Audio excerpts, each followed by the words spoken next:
ಶ್ರೀ ಗುರುಭ್ಯೋ ನಮಃ ಶ್ರೀ ಪರಮಗುರುಭ್ಯೋ ನಮಃ ಶ್ರೀಮದಾನಂದತೀರ್ಥ ಭಗವತ್ಪಾದಾಚಾರ್ಯ ಗುರುಭ್ಯೋ ನಮಃ ಹರಿ ಓಂ ಜನ್ಮಾದ್ಯಸ್ಯ ಯತೋನ್ವಯಾದಿತರತಶ್ಚಾರ್ತೆಷ್ವವಿಘ್ನಸ್ವರಾಟ್ ತೇನೇ ಬ್ರಹ್ಮಹೃದಾಯ ಆದಿಕವಯೇ ಮುಚ್ಯಂತಿಯಂ ಸೂರಯಃ ತೇಜೋ ವಾರಿಮೃದಾಂ ಯಥಾ ವಿನಿಮಯೋ ಯತ್ರ ತ್ರಿಸರ್ಗೋ ಮೃಷಾ ಧಾಮ್ನಾ ಸ್ವೇನ ಸದಾ ನಿರಸ್ತಕುಹಕಂ ಸತ್ಯಂ ಪರಂ ಧೀಮಹಿ ಸೃಷ್ಟಿಸ್ಥಿತ್ಯಪ್ಯೇಹಾ ನಿಯತಿದೃಶಿತಮೋ ಬಂಧಮೋಕ್ಷಾಶ್ಚ ಯಸ್ಮಾತ್ ಅಸ್ಯ ಶ್ರೀ ಬ್ರಹ್ಮರುದ್ರಪ್ರಭೃತಿಸುರನರದ್ವೀಷಶತ್ರುತ್ಮಕಸ್ಯ ವಿಷ್ಣೋರ್ವ್ಯಸ್ತಾಃ ಸಮಸ್ತಾಃ ಸಕಲಗುಣನಿಧಿಃ ಸರ್ವದೋಷೋ ವ್ಯಪೇತಃ ಪೂರ್ಣಾನಂದಾವ್ಯಯೋ ಯೋ ಗುರುರಪಿ ಪರಮಶ್ಚಿಂತಯೇತಂ ಮಹಾಂತಂ ಸರ್ವಮಂಗಲಮಾಂಗಲ್ಯೇ ಶಿವೆ ಸರ್ವಾರ್ಥಸಾಧಿಕೆ ಶರಣ್ಯೇ ತ್ರ್ಯಂಬಕೆ ದೇವಿ ನಾರಾಯಣಿ ನಮೋಸ್ತುತೆ ಪ್ರಥಮೋ ಹನುಮಾನ್ ನಾಮ ದ್ವಿತೀಯೋ ಭೀಮ ಏವ ಚ ಪೂರ್ಣಪ್ರಜ್ಞಸ್ತೃತೀಯಸ್ತು ಭಗವತ್ಕಾರ್ಯಸಾಧಕಃ ಭವತಿ ಯದನುಭಾವಾದೇಡಮೂಕೋऽಪಿ ವಾಗ್ಮಿ ಜಡಮತಿರಪಿ ಜಂತುರ್ಜಾಯತೆ ಪ್ರಾಜ್ಞಮೂಲಿಃ सकलवचनचेतो देवता भारती सा मम वचसि निधत्तां सन्निधिं मानसे च यं प्रव्रजन्तमनुपेतमपेतकृत्यं द्वैपायनो विरहकातर आजुहाव पुत्रेति तन्मयतया तरवोऽपि नेदुः तं सर्वभूतहृदयं मुनिमानतोऽस्मि वक्रतुण्डमहाकाय सूर्यकोटिसमप्रभा निर्विघ्नं कुरु मे देव सर्वकार्येषु सर्वदा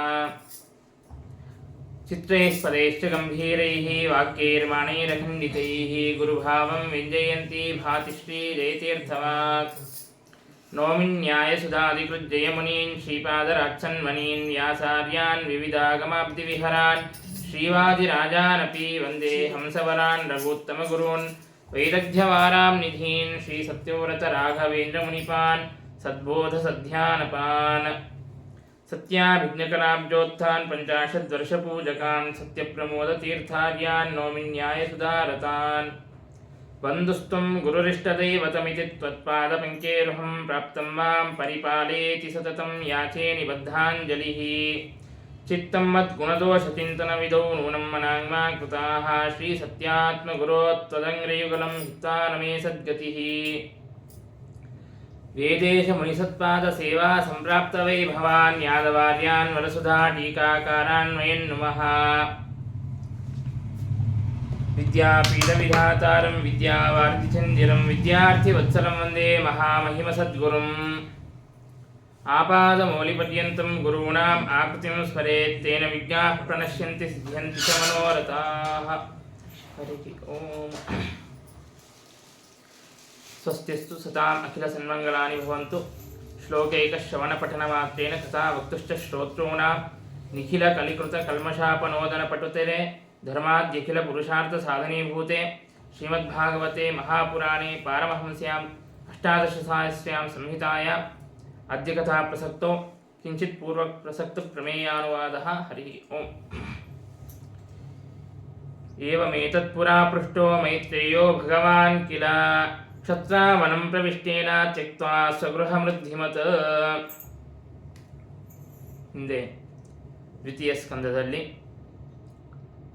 ಪರೀಕ್ಷಿತ್ ರಾಜ ಮರಣಾಭಿಮುಖನಾದಂತಹ ಅವನು ಅವಶ್ಯವಾಗಿ ಮಾಡಲೇಬೇಕಾದಂತಹ ಕರ್ತವ್ಯಗಳು ಏನು ಎಂಬುದಾಗಿ ಶುಕಾಚಾರ್ಯರನ್ನು ಪ್ರಶ್ನೆ ಮಾಡಿದಾಗ ಆಗ ಶುಕಾಚಾರ್ಯರು ಸರ್ವಸಂಗ ಪರಿತ್ಯಾಗವನ್ನು ಮಾಡಿ ಸದಾಕಾಲ ಭಗವಂತನ ಶ್ರವಣಾದಿಗಳನ್ನೇ ಮಾಡಬೇಕು, ಅದನ್ನು ಬಿಟ್ಟು ಬೇರೆ ಯಾವುದನ್ನು ಕೂಡ ಮಾಡಬಾರದು ಎಂಬುದಾಗಿ ಹೇಳಿ ಭಗವಂತನ ಸ್ಥೂಲ ರೂಪದ ವಿರಾಟ್ ರೂಪದ ಪುರುಷ ರೂಪದ ಧ್ಯಾನವನ್ನು ಮಾಡಬೇಕು ಅಂತನ್ನೋದನ್ನು ತಿಳಿಸಿಕೊಟ್ಟಿದ್ದಾರೆ. ಒಂದೇ ಸಲ ಪೂರ್ಣವಾದಂತಹ ರೂಪವನ್ನು ಧ್ಯಾನ ಮಾಡಲಿಕ್ಕೆ ಸಾಧ್ಯವಾಗದೇ ಇದ್ದರೂ ಕೂಡ ಏಕೈಕಶಃ ಒಂದೊಂದು ಅವಯವವನ್ನು ಧ್ಯಾನ ಮಾಡುತ್ತಾ ಸಮಗ್ರವಾದಂತಹ ಪರಮಾತ್ಮನ ರೂಪದ ಧ್ಯಾನವನ್ನು ಮಾಡಬೇಕು ಅಂತ ತಿಳಿಸಿಕೊಟ್ಟು, ಹಾಗೆಯೇ ವಿರಾಟ್ ರೂಪದ ಜೊತೆಗೆ ತನ್ನ ಹೃದಯದಲ್ಲೇ ಇರುವಂತಹ ಸೂಕ್ಷ್ಮ ರೂಪನಾದಂತಹ ಪರಮಾತ್ಮನ ಧ್ಯಾನವನ್ನು ಕೂಡ ಮಾಡಬೇಕು ಎಂಬುದಾಗಿ ಹೇಳಿ, ಇದೇ ಮರಣಾಭಿಮುಖನಾದವನು ಅವಶ್ಯವಾಗಿಯೂ ಕೂಡ ಮಾಡಬೇಕಾದದ್ದು. ಇನ್ನು ಅಂತ್ಯಕಾಲ ಅಂತನ್ನೋದು ಸಮೀಪಿಸಿದಾಗ ಎಲ್ಲ ರಂಧ್ರಗಳನ್ನು ಎಲ್ಲ ದ್ವಾರಗಳನ್ನು ಕೂಡ ನಿರೋಧವನ್ನು ಮಾಡಿ ಲಯಚಿಂತನೆಯನ್ನು ಮಾಡುತ್ತಾ ತಾನು ಬ್ರಹ್ಮರಂಧ್ರದಿಂದಾಗಿ ಪ್ರಾಣವನ್ನು ಪರಿತ್ಯಾಗವನ್ನು ಮಾಡಬೇಕು. ಹಾಗೆ ಮಾಡಿದಲ್ಲಿ ಅವನಿಗೆ ಸದ್ಗತಿ ಅಂತನ್ನೋದು, ಉತ್ತಮವಾದಂತಹ ಗತಿ ಅಂತನ್ನೋದು ಪ್ರಾಪ್ತವಾಗುತ್ತದೆ ಎಂಬುದಾಗಿ ತಿಳಿಸಿಕೊಟ್ಟು ಪರೀಕ್ಷಿತ್ ರಾಜನ ಪ್ರಶ್ನೆಯ ಅನುಸಾರವಾಗಿ ಭಗವಂತನ ಸೃಷ್ಟಿಯಾದಿ ಅನೇಕ ವ್ಯಾಪಾರಗಳನ್ನು ತಿಳಿಸಿಕೊಡುತ್ತಾರೆ. ಅದೆಲ್ಲವನ್ನು ಕೂಡ ತಿಳಿಸಿಕೊಟ್ಟ ಮೇಲೆ ಆ ಎಲ್ಲ ಕಥೆಯನ್ನು ಸೂತಾಚಾರ್ಯರು ಶೌನಕಾದಿ ಮುನಿಗಳಿಗೆ ತಿಳಿಸಿದಾಗ ಆಗ ಶೌನಕಾದಿ ಮುನಿಗಳು ಪ್ರಶ್ನೆಯನ್ನು ಮಾಡುತ್ತಾರೆ. ಹಿಂದೆ ನೀವು ವಿದುರನು ತಾನು ತೀರ್ಥಯಾತ್ರೆಯನ್ನು ಮಾಡಿಕೊಂಡು ಮತ್ತೆ ಹಸ್ತಿನಾಪುರಕ್ಕೆ ಬಂದ ಅಂತನ್ನುವಂತಹ ವಿಷಯವನ್ನು ಹೇಳಿದ್ರಿ. ಆ ವಿಷಯವನ್ನು ನಮಗೆ ತಿಳಿಸಿಕೊಡ್ರಿ. ವಿದುರನು ತನ್ನ ಅರಮನೆಯನ್ನು ಪರಿತ್ಯಾಗವನ್ನು ಮಾಡಿ ವಿದುರ ತೀರ್ಥಯಾತ್ರೆಗೆ ಯಾಕೆ ಹೊರಟ, ಆ ವಿಷಯವನ್ನು ನಮಗೆ ತಿಳಿಯಬೇಕು ಅಂತ ಇದೆ ಅಂತ ಪ್ರಶ್ನೆಯನ್ನು ಮಾಡಿದಾಗ ಅದಕ್ಕೆ ಸೂತಾಚಾರ್ಯರು ಇದೇ ಪ್ರಶ್ನೆಯನ್ನು ಪರೀಕ್ಷಿತ್ ರಾಜನು ಕೂಡ ಶುಕಮುನಿಗಳಿಗೆ ಮಾಡಿದ್ದಾನೆ. ಆ ಶುಕಾಚಾರ್ಯರು ಯಾವ ಉತ್ತರವನ್ನು ಕೊಟ್ಟಿದ್ದಾರೆಯೋ ಅದೇ ಉತ್ತರವನ್ನು ನಿಮಗೆ ಕೊಡುತ್ತೇನೆ ಎಂಬುದಾಗಿ ಹೇಳುತ್ತಾ ಇದ್ದಾರೆ. ಯದಾ ತು ರಾಜ ಸುತಾನ್ ಅಸಾಧೂನ್ ಪುಷ್ಣನ್ ಅಧರ್ಮೇನ ವಿನಷ್ಟ ದೃಷ್ಟಿ. ಧೃತರಾಷ್ಟ್ರನು ತನ್ನ ಮಕ್ಕಳಾದಂತಹ ದುರ್ಯೋಧನಾದಿಗಳು ಎಷ್ಟೇ ಅಧರ್ಮದ ಮಾರ್ಗದಲ್ಲಿಯೂ ಇದ್ದರೂ ಕೂಡ ಆ ಮೋಹದಿಂದಾಗಿ, ಪ್ರೀತಿಯಿಂದಾಗಿ, ಮೋಹದಿಂದಾಗಿ ಕುರುಡನಾಗಿ ಅವರನ್ನು ಅಧರ್ಮ ಮಾರ್ಗದಿಂದಾಗಿ ನಿವೃತ್ತಿ ಮಾಡಲಿಕ್ಕೆ ಅವನಿಗೆ ಸಾಧ್ಯವಾಗಲಿಲ್ಲ. ಅವನನ್ನು ಹಾಗೆ ಪುಷ್ಟಿಯನ್ನು ಮಾಡುತ್ತಾ ಇದ್ದಾನೆ. ತನ್ನ ತಮ್ಮನ ಮಕ್ಕಳಾದಂತಹ ಪಾಂಡವರನ್ನು ಲಾಕ್ಷಾಗೃಹದಲ್ಲಿ ಹಾಕಿ ಅಗ್ನಿಯನ್ನು ಹಚ್ಚಿದರೂ ಕೂಡ ಅದನ್ನು ಕೂಡ ತಡೆಯಲಿಲ್ಲ. ಇನ್ನು ಯಾವಾಗ ಆ ಕೌರವರ ಸಭೆಯಲ್ಲಿ ದ್ರೌಪದಿಯನ್ನು ಕೂದಲು ಎಳೆದುಕೊಂಡು ಬಂದಾಗ, ಸೀರೆಯನ್ನು ಸೆಳೆದಾಗ, ವಸ್ತ್ರಾಪಹರಣವನ್ನು ಮಾಡಿದಾಗಲೂ ಕೂಡ ಧೃತರಾಷ್ಟ್ರನು ಏನೂ ಕೂಡ ಮಾತನಾಡಲಿಲ್ಲ. ಇನ್ನು ದ್ಯೂತದಲ್ಲಿ ಅಧರ್ಮದಿಂದಾಗಿ ಕೌರವರು ವಿಜಯವನ್ನು ಸಾಧಿಸಿ ಪಾಂಡವರನ್ನು ವನವಾಸಕ್ಕೆ ಕಳಿಸಿಕೊಟ್ಟಿದ್ದಾರೆ. ಆ ವನವಾಸವನ್ನು ಮುಗಿಸಿಕೊಂಡು ಬಂದ ಮೇಲಾದರೂ ಕೂಡ ಅವರಿಗೆ ದಕ್ಕಬೇಕಾದಂತಹ ಭೂಮಿಯನ್ನು, ಅವರಿಗೆ ಸ್ಥಾನವನ್ನು ಕೊಡಲಿಲ್ಲ. ಆಗಲೂ ಕೂಡ ಧೃತರಾಷ್ಟ್ರ ಸುಮ್ಮನೆ ಇದ್ದಾನೆ. ಯಾವುದಕ್ಕೂ ಕೂಡ ತಾನು ಆ ಅಧರ್ಮವನ್ನು ತಡೆಯುತ್ತಾನೇ ಇಲ್ಲ. ಇನ್ನು ಇದೆಲ್ಲದಕ್ಕೂ ಕೂಡ ಮೀರಿ ಶ್ರೀಕೃಷ್ಣ ಪರಮಾತ್ಮ, ಸಾಕ್ಷಾತ್ತು ಶ್ರೀಕೃಷ್ಣ ಪರಮಾತ್ಮ ತಾನು ಸಂಧಾನಕ್ಕಾಗಿ ಅಂತ ಬರುತ್ತಾನೆ. ಯದಾ ತು ಪಾರ್ಥ ಪ್ರಹಿತ ಸಭಾಯಾಂ ಜಗದ್ಗುರುರ್ಯಾನಿ ಜಗಾದ ಕೃಷ್ಣ ನತಾನಿ ಪುಂಸಾಂ ಅಮೃತಾಯನಾನಿ ರಾಜಾನುಮೇನೆ ಹತ ಪುಣ್ಯಲೇಶಃ. ಶ್ರೀಕೃಷ್ಣ ಪರಮಾತ್ಮ ಬಂದು ತಾನು ಕೇಳುತ್ತಾನೆ, ಸಂಧಾನವನ್ನು ಮಾಡಿಕೊಳ್ಳೋಣ, ಅವರಿಗೆ ದಕ್ಕಬೇಕಾದಂತಹ ಸ್ಥಾನವನ್ನು ಕೊಟ್ಟು ಬಿಡ್ರಿ. ಕನೀಸ ಪಕ್ಷ 5 ಊರುಗಳನ್ನು 5 ಜನ ಪಾಂಡವರಿಗೆ ಕೊಟ್ಟು ಬಿಡ್ರಿ. ನಾವು ಯುದ್ಧವನ್ನು ಆಡೋದು ಬೇಡ, ಸಂಧಾನವನ್ನು ಮಾಡಿಕೊಳ್ಳೋಣ ಅಂತಂದರೆ ಪಾಪಿಯಾದಂತಹ ದುರ್ಯೋಧನ ಹೇಳುತ್ತಾನೆ, ಒಂದು ಸೂದಿಯನ್ನು ತೆಗೆದುಕೊಂಡು ಈ ಸೂದಿಯನ್ನು ಭೂಮಿಗೆ ಹಚ್ಚಿದಾಗ ಅದಕ್ಕೇನು ಮಣ್ಣು ಅಂಟುಕೊಳ್ಳುತ್ತದೆ ನೋಡ್ರಿ, ಅಷ್ಟು ಭೂಮಿಯನ್ನು ಕೂಡ ನಾನು ಬಿಟ್ಟುಕೊಡೋದಿಲ್ಲ ಅಂತ ಆ ಪಾಪಿ ದುರ್ಯೋಧನ ಹೇಳಿದರೆ ಧೃತರಾಷ್ಟ್ರ ಸುಮ್ಮನೆ ಕೂತಿದ್ದಾನೆ, ಏನೂ ಮಾತನಾಡಲಿಲ್ಲ. ಆಗ ಆ ಧೃತರಾಷ್ಟ್ರನ ಪುಣ್ಯ ಅಂತ ಅನ್ನೋದು ಮೊದಲಿಗೇನೆ ಪೂರ್ಣವಾಗಿ ನಷ್ಟವಾಗಿ ಹೋಗಿತ್ತು. ಇನ್ನೇನು ಸ್ವಲ್ಪ ಅಲ್ಪ ಪುಣ್ಯವಿತ್ತೋ ಆ ಪುಣ್ಯ ಲೇಷವೂ ಕೂಡ ಆ ಶ್ರೀಕೃಷ್ಣ ಪರಮಾತ್ಮನ ವಚನವನ್ನು ಕೇಳದೇ ಇದ್ದಾಗ ಅದು ನಷ್ಟವಾಗಿ ಹೋಯಿತು. ಶ್ರೀಕೃಷ್ಣ ಪರಮಾತ್ಮನ ವಚನಗಳು ಹೇಗೆ ಎಂತಹದ್ದು ಅಂತಂದರೆ ಭಾಗವತ ತಿಳಿಸಿಕೊಡುತ್ತದೆ.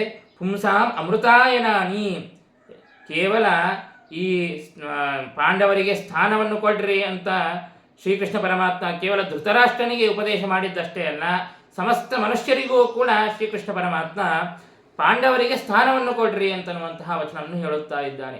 ಯಾಕೆಂದರೆ ಅಮೃತಾಯನಾನಿ, ಮೋಕ್ಷಕ್ಕೆ ಸಾಧನವಾದಂತಹ ವಚನಗಳನ್ನು ಶ್ರೀಕೃಷ್ಣ ಪರಮಾತ್ಮ ಹೇಳಿದ್ದಾನೆ ಅಂತ. ಪಾಂಡವರಿಗೆ ಸ್ಥಾನವನ್ನು ಕೊಟ್ಟರೆ ನಮಗೇನು ಮೋಕ್ಷ ಸಿಗುತ್ತದೆಯಾ ಅಂತಂದರೆ ಇದಕ್ಕೆ ಸ್ವಲ್ಪ ಆಧ್ಯಾತ್ಮಿಕ ದೃಷ್ಟಿಯಿಂದಾಗಿ ನಾವು ಆಲೋಚನೆಯನ್ನು ಮಾಡಬೇಕು. ಶ್ರೀಮದ್ ಆಚಾರ್ಯರು ಮಹಾಭಾರತ ತಾತ್ಪರ್ಯ ನಿರ್ಣಯದಲ್ಲಿ ಪಾಂಡವರು ಅಂತಂದರೆ ಅವರು ಕೇವಲ ವ್ಯಕ್ತಿಗಳಲ್ಲ, ಅವರು ಆಯಾ ಗುಣಗಳಿಗೆ ಪ್ರತೀಕರಾಗಿದ್ದಾರೆ ಎಂಬುದಾಗಿ ನಿರೂಪಣೆಯನ್ನು ಮಾಡಿದ್ದಾರೆ. ಹಾಗಾಗಿ ಧರ್ಮರಾಜ ಅಂತಂದರೆ ತಾನು ನಿವೃತ್ತ ಕರ್ಮಕ್ಕೆ, ನಿಷ್ಕಾಮ ಕರ್ಮಗಳಿಗೆ ತಾನು ಪ್ರತೀಕನಾಗಿದ್ದಾನೆ. ಮತ್ತು ಭೀಮಸೇನ ದೇವರು ಅಂತಂದರೆ ಜ್ಞಾನಭಕ್ತಿ ವೈರಾಗ್ಯಗಳು, ಅವೇ ಮೊದಲಾದಂತಹ ಸದ್ಗುಣಗಳಿಗೆ ಪ್ರತೀಕರಾಗಿದ್ದಾರೆ ಭೀಮಸೇನ ದೇವರು. ಆಮೇಲೆ ಶ್ರವಣಮನನ ನಿಧಿಧ್ಯಾಸನಗಳಿಗೆ ಪ್ರತೀಕನಾಗಿದ್ದಾನೆ ಅರ್ಜುನ. ಮತ್ತು ನಕುಲ ಹಾಗೂ ಸಹದೇವರು ತಾವು ಶೀಲ ಹಾಗೂ ವಿನಯ ಈ ಎರಡು ಗುಣಗಳಿಗೆ ಪ್ರತೀಕರಾಗಿದ್ದಾರೆ. ಧರ್ಮೋ ಭಕ್ತ್ಯಾದಿ ದಶಕಃ ಶ್ರುತಾದಿ ಶೀಲವೈನಯವು ಎಂಬುದಾಗಿ ಶ್ರೀಮದಾಚಾರ್ಯರು ನಿರೂಪಣೆ ಮಾಡಿದ್ದಾರೆ. ಆ ದೃಷ್ಟಿಯಲ್ಲಿ ನೋಡಿದಾಗ ಪಾಂಡವರಿಗೆ ಸ್ಥಾನವನ್ನು ಕೊಡ್ರಿ ಅಂತನ್ನುವ ಮಾತಿಗೆ ಏನರ್ಥ? ನಿಮ್ಮ ಜೀವನದಲ್ಲಿ ನಿಷ್ಕಾಮ ಕರ್ಮವನ್ನು ಮಾಡೋದಕ್ಕೆ ಸ್ಥಾನವನ್ನು ಅವಕಾಶವನ್ನು ಮಾಡಿಕೊಡ್ರಿ. ಬರೀ ಸಕಾಮ ಕರ್ಮದಲ್ಲಿಯೇ ಮಗ್ನರಾಗಿರಬೇಡ್ರಿ, ಭಗವಂತನ ಪ್ರೀತಿಗಾಗಿ ಧರ್ಮಗಳನ್ನು ಮಾಡ್ರಿ ಅಂತ ಆ ನಿಷ್ಕಾಮ ಕರ್ಮಕ್ಕೆ ಜ್ಞಾನ ಭಕ್ತಿ ವೈರಾಗ್ಯಗಳಿಗೆ ಸ್ಥಾನವನ್ನು ಕೊಡ್ರಿ.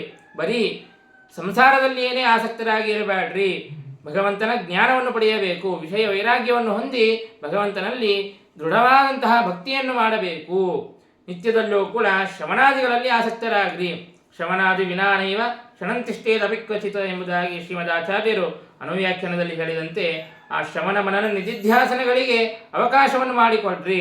ಇಂತಹ ಮಾನವ ಜನ್ಮ ಸಿಕ್ಕದ್ದೇ ಬಹಳ ಅಪರೂಪವಾದದ್ದು, ಅನೇಕ ಜನ್ಮಗಳ ಪುಣ್ಯದಿಂದಾಗಿ ದೊರೆತಿರುತ್ತದೆ. ಹಾಗಾಗಿ ಅಂತಹ ದುರ್ಲಭವಾದಂತಹ ಮನುಷ್ಯ ಜನ್ಮವನ್ನು ಹೊಂದಿ ಕೇವಲ ಸಂಸಾರದಲ್ಲಿ ಆಸಕ್ತರಾಗಿರಬೇಡ್ರಿ, ಪಂಚಪಾಂಡವರಿಗೆ ಸ್ಥಾನವನ್ನು ಕೊಡ್ರಿ. ಅಂದರೆ ಈ ಎಲ್ಲ ಭಕ್ತಿಯಾದಿಗಳಿಗೆ, ಶ್ರವಣಾದಿಗಳಿಗೆ, ನಿಷ್ಕಾಮ ಕರ್ಮಗಳಿಗೆ, ಸದ್ಗುಣಗಳಿಗೆ ನೀವು ಸ್ಥಾನವನ್ನು ಅವಕಾಶವನ್ನು ಮಾಡಿಕೊಡ್ರಿ. ಆ ರೀತಿಯಾಗಿ ಪ್ರಯತ್ನವನ್ನು ಮಾಡ್ರಿ ಎಂಬುದಾಗಿ ಶ್ರೀಕೃಷ್ಣ ಪರಮಾತ್ಮ ತಾನು ಇಡೀ ಮನುಕುಲಕ್ಕೆ ತಾನು ಈ ರೀತಿಯಾಗಿ ಆದೇಶವನ್ನು ನೀಡುತ್ತಾ ಇದ್ದಾನೆ. ಹಾಗೆ ಹೇಳಿದರೂ ಕೂಡ ಧೃತರಾಷ್ಟ್ರ ಶ್ರೀಕೃಷ್ಣ ಪರಮಾತ್ಮನ ವಚನಗಳನ್ನು ಕೂಡ ಸ್ವೀಕಾರ ಮಾಡಲಿಲ್ಲ. ಆಗ ವಿದುರನಿಗೆ ಬಹಳ ಕೋಪ ಬಂದಿದೆ. ಅವನ ಪುಣ್ಯಲೇಶ, ಧೃತರಾಷ್ಟ್ರನ ಏನು ಪುಣ್ಯಲೇಶ ಉಳಿದಿತ್ತೋ ಅದು ಕೂಡ ಹತಪುಣ್ಯಲೇಶ, ಅದು ಕೂಡ ನಾಶವಾಗಿ ಹೋಗಿದೆ. ಹೀಗೆ ಶ್ರೀಕೃಷ್ಣ ಪರಮಾತ್ಮ ಸಂಧಾನವನ್ನು ಮಾಡಲಿಕ್ಕೆ ಅಂತ ಬಂದಾಗ ಅವನು ಒಪ್ಪಲಿಲ್ಲ. ಶ್ರೀಕೃಷ್ಣ ಪರಮಾತ್ಮ ಅಲ್ಲಿಂದ ಹೊರಟು ಹೋದ. ಆಗ ಧೃತರಾಷ್ಟ್ರ ವಿದುರನನ್ನು ಕರೆಸುತ್ತಾನೆ. ವಿದುರನನ್ನು ಕರೆಸಿ ವಿಚಾರವನ್ನು ಮಾಡೋದಕ್ಕಾಗಿ ಏನು ಮಾಡಬೇಕು ಮುಂದೆ ಅಂತನ್ನುವುದನ್ನು ವಿಚಾರ ಮಾಡೋದಕ್ಕಾಗಿ ಅಂತ ವಿದುರನನ್ನು ಕರೆಸುತ್ತಾನೆ. ವಿದುರ ಅಂತಂದರೆ ತಾನು ಬಹಳ ಬುದ್ಧಿಕುಶಲ. ಬೇರೆ ದೇಶದ ಮಂತ್ರಿಗಳು ಕೂಡ ಏನು ತಮ್ಮ ರಾಜ್ಯದಲ್ಲಿ ಏನು ಮಾಡಬೇಕು ಅಂತನ್ನೋದನ್ನು ವಿಚಾರ ಮಾಡಬೇಕು ಅಂತಂದರೆ ವಿದುರನ ಜೊತೆಗೆ ತಾವು ವಿಚಾರವನ್ನು ಮಾಡ್ತಾ ಇದ್ರಂತೆ. ಅಷ್ಟು ಬುದ್ಧಿಕುಶಲನಾದಂತಹ ಪುರುಷ. ಹಾಗಾಗಿ ಆ ವಿದುರನ ಜೊತೆಗೆ ವಿಚಾರವನ್ನು ಮಾಡೋದಕ್ಕಾಗಿ ಅಂತ ಕರೆಸಿದ್ದಾನೆ. ಆಗ ವಿದುರ ಹೇಳುತ್ತಾ ಇದ್ದಾನೆ, ನೀನು ಮೊದಲಿಗೆ ಈ ದುರ್ಯೋಧನನನ್ನು ರಾಜ್ಯದಿಂದಾಗಿ ಹೊರಗೆ ಹಾಕು. ಇವನು ಸಕಲ ದೋಷಗಳ ಸ್ವರೂಪ, ಸಾಕ್ಷಾತ್ ಕಳಿ. ಇವನನ್ನು ನೀನು ರಾಜ್ಯದಿಂದಾಗಿ ಹೊರಗೆ ಹಾಕು ಎಂಬುದಾಗಿ ಹೇಳುತ್ತಾ ಇದ್ದಾನೆ.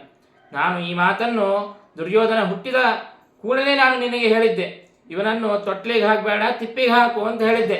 ಆದರೆ ನೀನು ಕೇಳಲಿಲ್ಲ. ಈಗಾದರೂ ಕೈ ಮೀರಿ ಹೋದದ್ದಿಲ್ಲ, ಕಾಲು ಮೀರಿ ಹೋದದ್ದಿಲ್ಲ. ಇವನನ್ನು ರಾಜ್ಯದಿಂದಾಗಿ ಹೊರಗೆ ಹಾಕು, ಇಲ್ಲದೇ ಇದ್ದರೆ ನಿನಗೆ ಶುಭವಾಗೋದಿಲ್ಲ, ನಿನಗೆ ಮಂಗಲವಾಗೋದಿಲ್ಲ.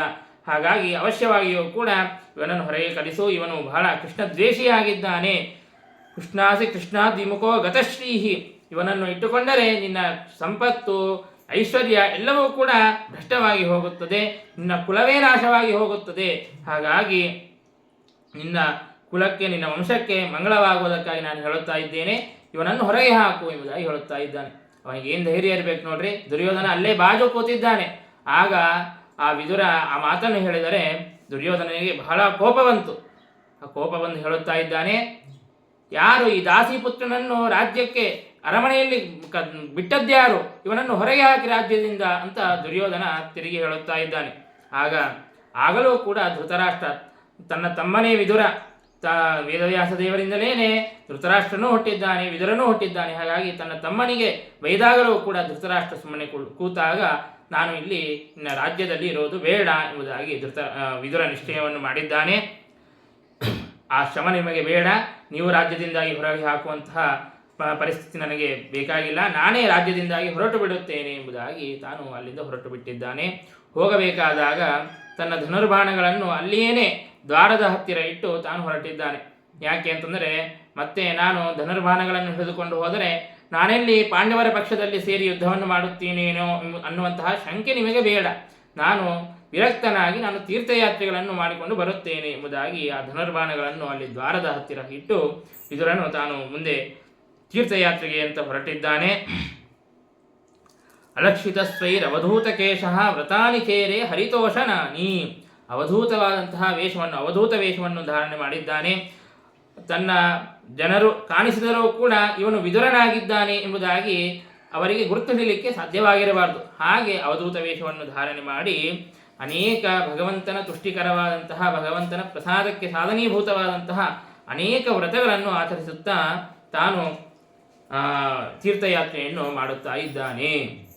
ತೀರ್ಥಯಾತ್ರೆಯನ್ನು ಮಾಡೋದು ಅಂತಂದರೆ ಹಾಗೆ ತೀರ್ಥಯಾತ್ರೆಯನ್ನು ಮಾಡಬೇಕು. ವ್ರತಾನಿ ಚೇರಿ ಹರಿತೋಷನಾನಿ, ಭಗವಂತನಿಗೆ ತೋಷಕರವಾದಂತಹ, ಸಂತುಷ್ಟಿಕರವಾದಂತಹ ಆ ವ್ರತಗಳನ್ನು ಆಚರಿಸುತ್ತಾ ವ್ರತೋಪವಾಸಗಳನ್ನು ಮಾಡುತ್ತಾ ತೀರ್ಥಯಾತ್ರೆಯನ್ನು ಮಾಡಿದರೆ ಆಗ ನಿಜವಾಗಿ ತೀರ್ಥಯಾತ್ರೆ ಮಾಡಿದಂತಹ ಪುಣ್ಯ ಅಂತನ್ನೋದು ಬರುತ್ತದೆ. ಇವತ್ತಿನ ಜನ ಅಂತೂ ತೀರ್ಥಯಾತ್ರೆಯನ್ನು ಮಾಡಿಕೊಂಡು ಬಂದರೆ ಅದೆಂತಹ ಥರ್ಡ್ ಕ್ಲಾಸ್ AC, ಅದೇನು ವಂದೇ ಭಾರತ್ ಎಕ್ಸ್ಪ್ರೆಸ್ಸು, ಅಲ್ಲಿ ಏನು ವ್ಯವಸ್ಥೆ ಮಾಡಿದ್ರು, ಭಾರಿ ಹೋಟೆಲ್ಲು, ಭಾರಿ ಬುಕ್ಕಿಂಗು, ಅದ್ರ ಬಗ್ಗೆನೇ ವರ್ಣನೆ ಇರುತ್ತದೆ. 2 ಹೊತ್ತು ಫಲಾರ ಇರ್ತಿತ್ತು, 2 ಹೊತ್ತು ಊಟ ಇರ್ತಿತ್ತು, ಚಹಾ ಕಾಫಿ ಎಲ್ಲಾನು ಭಾರಿ ವ್ಯವಸ್ಥೆ ಮಾಡಿದ್ರು. ಹಾಗೆ ಮಾಡೋದಿದ್ರೆ ತೀರ್ಥಯಾತ್ರೆಗೆ ಯಾಕೆ ಹೊರಬೇಕು? ಮನೆಯಾಗೆ ಆರಾಮಾಗಿ ಇರ್ಬೋದಲ್ಲ, ಮನೆಯಲ್ಲಿದ್ದಂತೆಯೇ ಅಲ್ಲಿ ಕೂಡ ಇರೋದಿದ್ರೆ. ಆ ಕಷ್ಟವನ್ನು ಅನುಭವಿಸಬೇಕು. ದೇಹಕ್ಕೆ ಕ್ಲೇಶವನ್ನು, ಬರೀ ದೇಹಕ್ಕೆ ಕ್ಲೇಶವನ್ನು ಕೊಡೋದಲ್ಲ, ಅದು ಭಗವಂತನ ತುಷ್ಟಿಗಾಗಿ ಅಂತ ಹೇಳಿಬಿಟ್ಟು ಹರಿತೋಷನಾನಿ ಅಂತಹ ಭಗವಂತನಿಗೆ ತುಷ್ಟಿಕರವಾದಂತಹ ವ್ರತಗಳನ್ನು ಆಚರಿಸುತ್ತಾ ತಾನು ಆ ತೀರ್ಥಯಾತ್ರೆಯನ್ನು ಮಾಡಿಕೊಂಡು ಬಂದಿದ್ದಾನೆ. ಇತ್ತಂ ವ್ರಜನ್ ಭಾರತಮೇವ ವರ್ಷಂ ಕಾಲೇನ ಯಾವತ್ ಗತವಾನ್ ಪ್ರಭಾಸಂ. ಹಾಗೆ ತೀರ್ಥಯಾತ್ರೆಯನ್ನು ಮಾಡುತ್ತಾ ಮಾಡುತ್ತಾ ಪ್ರಭಾಸ ಕ್ಷೇತ್ರಕ್ಕೆ ತಾನು ಬಂದಿದ್ದಾನೆ. ಆ ಪ್ರಭಾಸ ಕ್ಷೇತ್ರಕ್ಕೆ ಬಂದಾಗ ಅಲ್ಲಿ ಉದ್ಧವನ ಭೇಟಿ ಅಂತ ಅನ್ನೋದು ಆಗುತ್ತದೆ. ಅಲ್ಲೇ ಉದ್ಧವನ ಭೇಟಿ ಅಲ್ಲ, ಅಲ್ಲಿ ಕೆಲವು ಜನರಿಂದಾಗಿ ತಾನು ಕೇಳುತ್ತಾನೆ. ಇನ್ನು ಯಾದವರಿಗೆ ಬ್ರಾಹ್ಮಣರ ಶಾಪ ಅಂತ ಅನ್ನೋದು ಆಗಿದೆ, ಅವರು ಇನ್ನು ಕೆಲವೇ ವರ್ಷಗಳಲ್ಲಿ ತಾವು ಈ ಇಹಲೋಕವನ್ನು ಬಿಡುತ್ತಾರೆ ಅನ್ನುವಂತಹ ಆ ವಾರ್ತೆಯನ್ನು ಸಂಕ್ಷೇಪವಾಗಿ ಕೇಳಿದ್ದಾನೆ. ಅವನಿಗೆ ಬಹಳ ದುಃಖವಾಗಿದೆ. ಆದರೂ ಕೂಡ ಅದನ್ನು ಸಹನೆ ಮಾಡಿಕೊಂಡು ಮುಂದೆ ತೀರ್ಥಯಾತ್ರೆಯನ್ನು ಮಾಡುತ್ತಾ ಇದ್ದಾನೆ. ತತಸ್ತ್ವತಿವ್ರಜ್ಯ ಸುರಾಷ್ಟ್ರಮೃದ್ಧಂ ಸೌವೀರ ಮತ್ಸ್ಯ ಕುರುಜಾಂಗಲಾಂಶ್ಚ. ಸೌವೀರ ದೇಶ, ಕುರುಜಾಂಗಲ ಇತ್ಯಾದಿ ಅನೇಕ ದೇಶಗಳನ್ನು ಕೂಡ ಸಂಚಾರ ಮಾಡುತ್ತಾ ಕಾಲೇನ ತಾವತ್ ಯಮುನಾಮುಪೇತ್ಯ ತತ್ರೋದ್ಧವಂ ಭಾಗವತಂ ದದರ್ಶೆ. ಯಾವಾಗ ಯಮುನಾ ತೀರಕ್ಕೆ ಬಂದನೋ ಅಲ್ಲಿ ಪರಮ ಭಾಗವತನಾದಂತಹ ಉದ್ಧವನ ಭೇಟಿ ಅಂತನ್ನೋದು ಆಗುತ್ತದೆ. ಅಲ್ಲಿ ಆ ಉದ್ಧವನ ಭೇಟಿ ಅಂತನ್ನೋದು ಆದಾಗ ಆ ಉದ್ಧವ ಅಂತನೋನು ತಾನು ಸಾಕ್ಷಾತ್ತು ಬೃಹಸ್ಪತ್ಯಾಚಾರ್ಯರ ಅವತಾರ. ಆ ಬೃಹಸ್ಪತ್ಯಾಚಾರ್ಯರಿಂದಲೇ ವಿದ್ಯೆಯನ್ನು ಕೂಡ ಕಲಿತಿರುತ್ತಾನೆ. ಅಂತಹ ಬೃಹಸ್ಪತ್ಯಾಚಾರ್ಯರಿಂದಾಗಿ ವಿದ್ಯೆಯನ್ನು ಕಲಿತಂತಹ ಉದ್ಧವನನ್ನು ಬಹಳ ಪ್ರೀತಿಯಿಂದಾಗಿ ಅಪ್ಪಿಕೊಂಡಿದ್ದಾನೆ.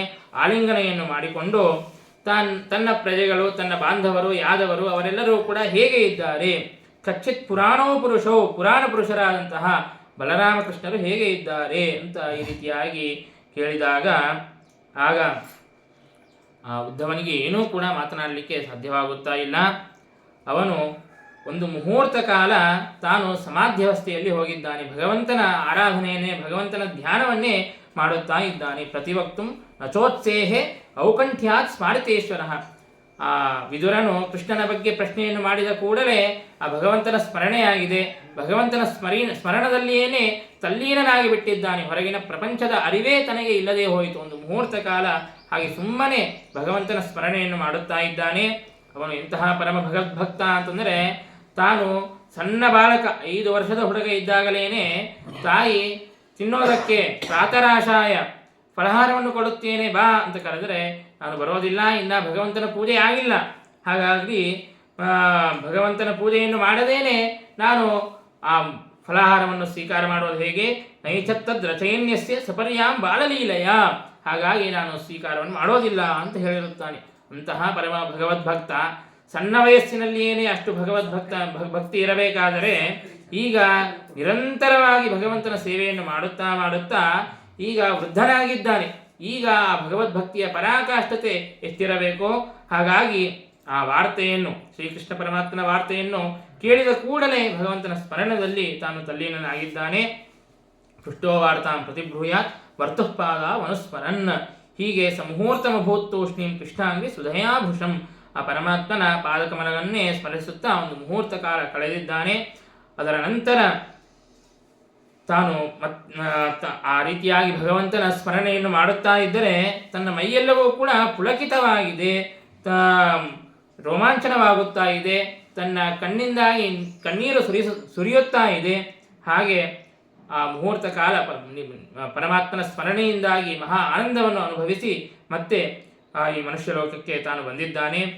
ಮತ್ತೆ ಸಮಾಧಿವಸ್ಥೆಯಿಂದಾಗಿ ಹೊರಗೆ ಬಂದು ಆಗ ಕಣ್ಣೀರನ್ನು ಒರೆಸಿಕೊಂಡು ಮಾತನಾಡುತ್ತಾ ಇದ್ದಾನೆ. ಉದ್ಧವೋವಾಚ ಕೃಷ್ಣದ್ಯುಮನಿ ನಿಮ್ಲೋಚೆ ಗೀರ್ಣೇಶ್ವಜಗರೇಣಃ ಕಿಂ ನು ನಃ ಕುಶಲಂ ಬ್ರೂಯಾಂ ಗತಶ್ರೀಷು ಯದುಶ್ವಹಂ. ಶ್ರೀಕೃಷ್ಣ ಪರಮಾತ್ಮ ತಾನು ಪರಂಧಾಮಕ್ಕೆ ಹೋದ ಮೇಲೆ, ಕೃಷ್ಣನೆಂಬಂತಹ ಸೂರ್ಯನು ತಾನು ಮುಳುಗಿದ ಮೇಲೆ, ಅಸ್ತಂಗತನಾದ ಮೇಲೆ ಯಾದವರ ಕುಶಲವನ್ನು ನಾನು ಹೇಗೆ ಹೇಳಲು ಸಾಧ್ಯ? ಅವರಿಗೆ ಯಾದವರಿಗೆ ಕುಶಲ ಅಂತನ್ನೋದು ಹೇಗೆ ಇರಲು ಸಾಧ್ಯ? ಮೊದಲಿಗೇನೆ ಈ ಲೋಕ ಅಂತನ್ನೋದೇ ಬಹಳ ದೌರ್ಭಾಗ್ಯವುಳ್ಳದ್ದಾಗಿದೆ, ಭಾಗ್ಯರಹಿತವಾಗಿದೆ. ಅದರಲ್ಲಿಯೂ ಕೂಡ ಯಾದವರು ಅಂತಂದರೆ ಇನ್ನೂ ಭಾಗ್ಯಹೀನರಾಗಿದ್ದಾರೆ ಯಾದವರು. ಹೇಗೆ ಪರಮಾತ್ಮ ಮತ್ಸ್ಯಾವತಾರವನ್ನು ಸ್ವೀಕಾರ ಮಾಡಿದಾಗ ಜಲದಲ್ಲಿಯೇನೇ ಸಂಚಾರ ಮಾಡುತ್ತಾ ಇದ್ದ, ಹಾಗಿದ್ರೂ ಕೂಡ ಅಲ್ಲಿರುವಂತಹ ಬೇರೆ ಮೀನುಗಳು ಆ ಮತ್ಸ್ಯರೂಪಿಯಾದಂತಹ ಪರಮಾತ್ಮನನ್ನು ಇದು ಕೂಡ ಒಂದು ಮೀನು ಅಂತ ತಿಳಿತೇ ಹೊರತು ಸಾಕ್ಷಾತ್ತು ಪರಮಾತ್ಮ ಎಂಬುದಾಗಿ ತಿಳಿಯಲಿಕ್ಕೆ ಸಾಧ್ಯವಾಗಲಿಲ್ಲವೋ ಹಾಗೆ ಆದವರು ಅವರಲ್ಲಿ ಒಬ್ಬನಾದಂತಹ ಶ್ರೀಕೃಷ್ಣ ಪರಮಾತ್ಮ ನಮ್ಮಲ್ಲಿ ಒಬ್ಬ ಶ್ರೇಷ್ಠನಾದಂತಹ ಪುರುಷ ಅಂತ ಅಂದುಕೊಂಡ್ರೆ ಹೊರತು ಇವನು ಸಾಕ್ಷಾತ್ತು ಪರಮಾತ್ಮ ಸರ್ವೋತ್ತಮನಾದಂತಹ ಶ್ರೀಹರಿ ಅಂತನ್ನೋದನ್ನು ಅವರು ತಿಳಿದುಕೊಳ್ಳಲಿಕ್ಕೆ ಸಾಧ್ಯವಾಗಿಲ್ಲ. ಹಾಗಾಗಿ ಆ ಪರಮಾತ್ಮನ ಮಾಯೆಯಿಂದಾಗಿ ಸ್ಪಷ್ಟರಾಗಿ ತಾವು ಆ ಪರಮಾತ್ಮನನ್ನು ತಿಳಿಯಲಿಕ್ಕೆ ಸಾಧ್ಯವಾಗಲಿಲ್ಲ. ಹಾಗೆ ಆ ಯಾದವರೆಲ್ಲರೂ ಕೂಡ ಹೀಗೆ ಆ ಯಾದವರ ಒಂದು ದೌರ್ಭಾಗ್ಯವನ್ನು ವರ್ಣನೆ ಮಾಡಿ ಶ್ರೀಕೃಷ್ಣ ಪರಮಾತ್ಮನ ಎಲ್ಲ ಚರಿತ್ರೆಯನ್ನು ಕೂಡ ವರ್ಣನೆಯನ್ನು ಮಾಡುತ್ತಾನೆ. ಉದ್ಧವ ಸಂಕ್ಷೇಪವಾಗಿ ಶ್ರೀಕೃಷ್ಣ ಪರಮಾತ್ಮನ ಅನೇಕ ಲೀಲೆಗಳನ್ನು ವರ್ಣಿಸುತ್ತಾ ಇದ್ದಾನೆ. ಶ್ರೀಕೃಷ್ಣ ಪರಮಾತ್ಮ ತಾನು ವಸುದೇವನಿಂದಾಗಿ ದೇವಕಿಯಲ್ಲಿ ಜನಿಸಿದ.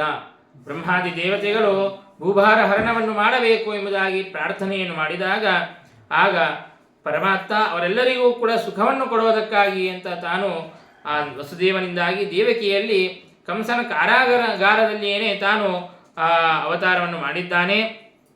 ಅವತಾರವನ್ನು ಮಾಡಿದ ಮೇಲೆ ಆ ತಂದೆಗೆ ಕಂಸನಿಂದಾಗಿ ಭಯ, ಹಾಗಾಗಿ ಆ ಕಂಸನಿಂದ ಭಯವಿದ್ದದರಿಂದಾಗಿ ತಂದೆ ಆ ಶ್ರೀಕೃಷ್ಣ ಪರಮಾತ್ಮನನ್ನು ನಂದಗೋಕುಲಕ್ಕೆ ತಾನು ಬಿಟ್ಟು ಬಂದಿದ್ದಾನೆ.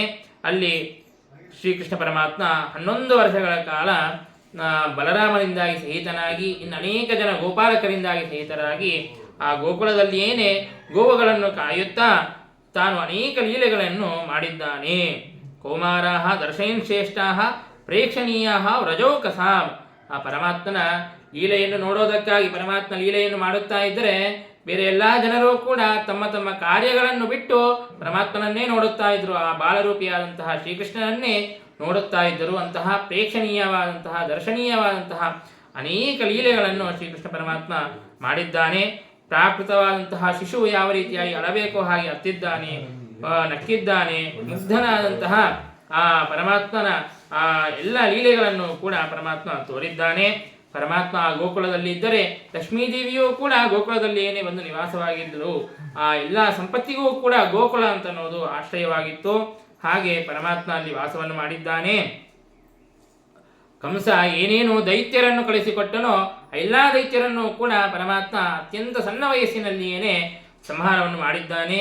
ಪೂತನ, ಶಕಟಾಸುರ, ಇನ್ನೇನು ಬಕಾಸುರ ಇತ್ಯಾದಿ ಅನೇಕ ಜನ ದೈತ್ಯರನ್ನು ಪರಮಾತ್ಮ ತಾನು ಲೀಲೆಯಿಂದಾಗಿ ಬಾಲಕರು ಆ ಗೊಂಬೆಗಳಿಂದಾಗಿ ಹೇಗೆ ಆಟವನ್ನು ಆಡಬೇಕೋ ಹಾಗೆ ಶ್ರೀಕೃಷ್ಣ ಪರಮಾತ್ಮನಿಗೆ ಗೊಂಬೆಗಳು ಅಂತಂದರೆ ಪೂತನ, ಶಕಟಾಸುರ ಅವರೇ ಗೊಂಬೆಗಳು, ಅವರಿಂದಲೇ ಕ್ರೀಡೆಯನ್ನು ಮಾಡಿ ಅವರನ್ನೆಲ್ಲರನ್ನು ಕೂಡ ಸಂಹಾರ ಮಾಡಿಬಿಟ್ಟಿದ್ದಾನೆ.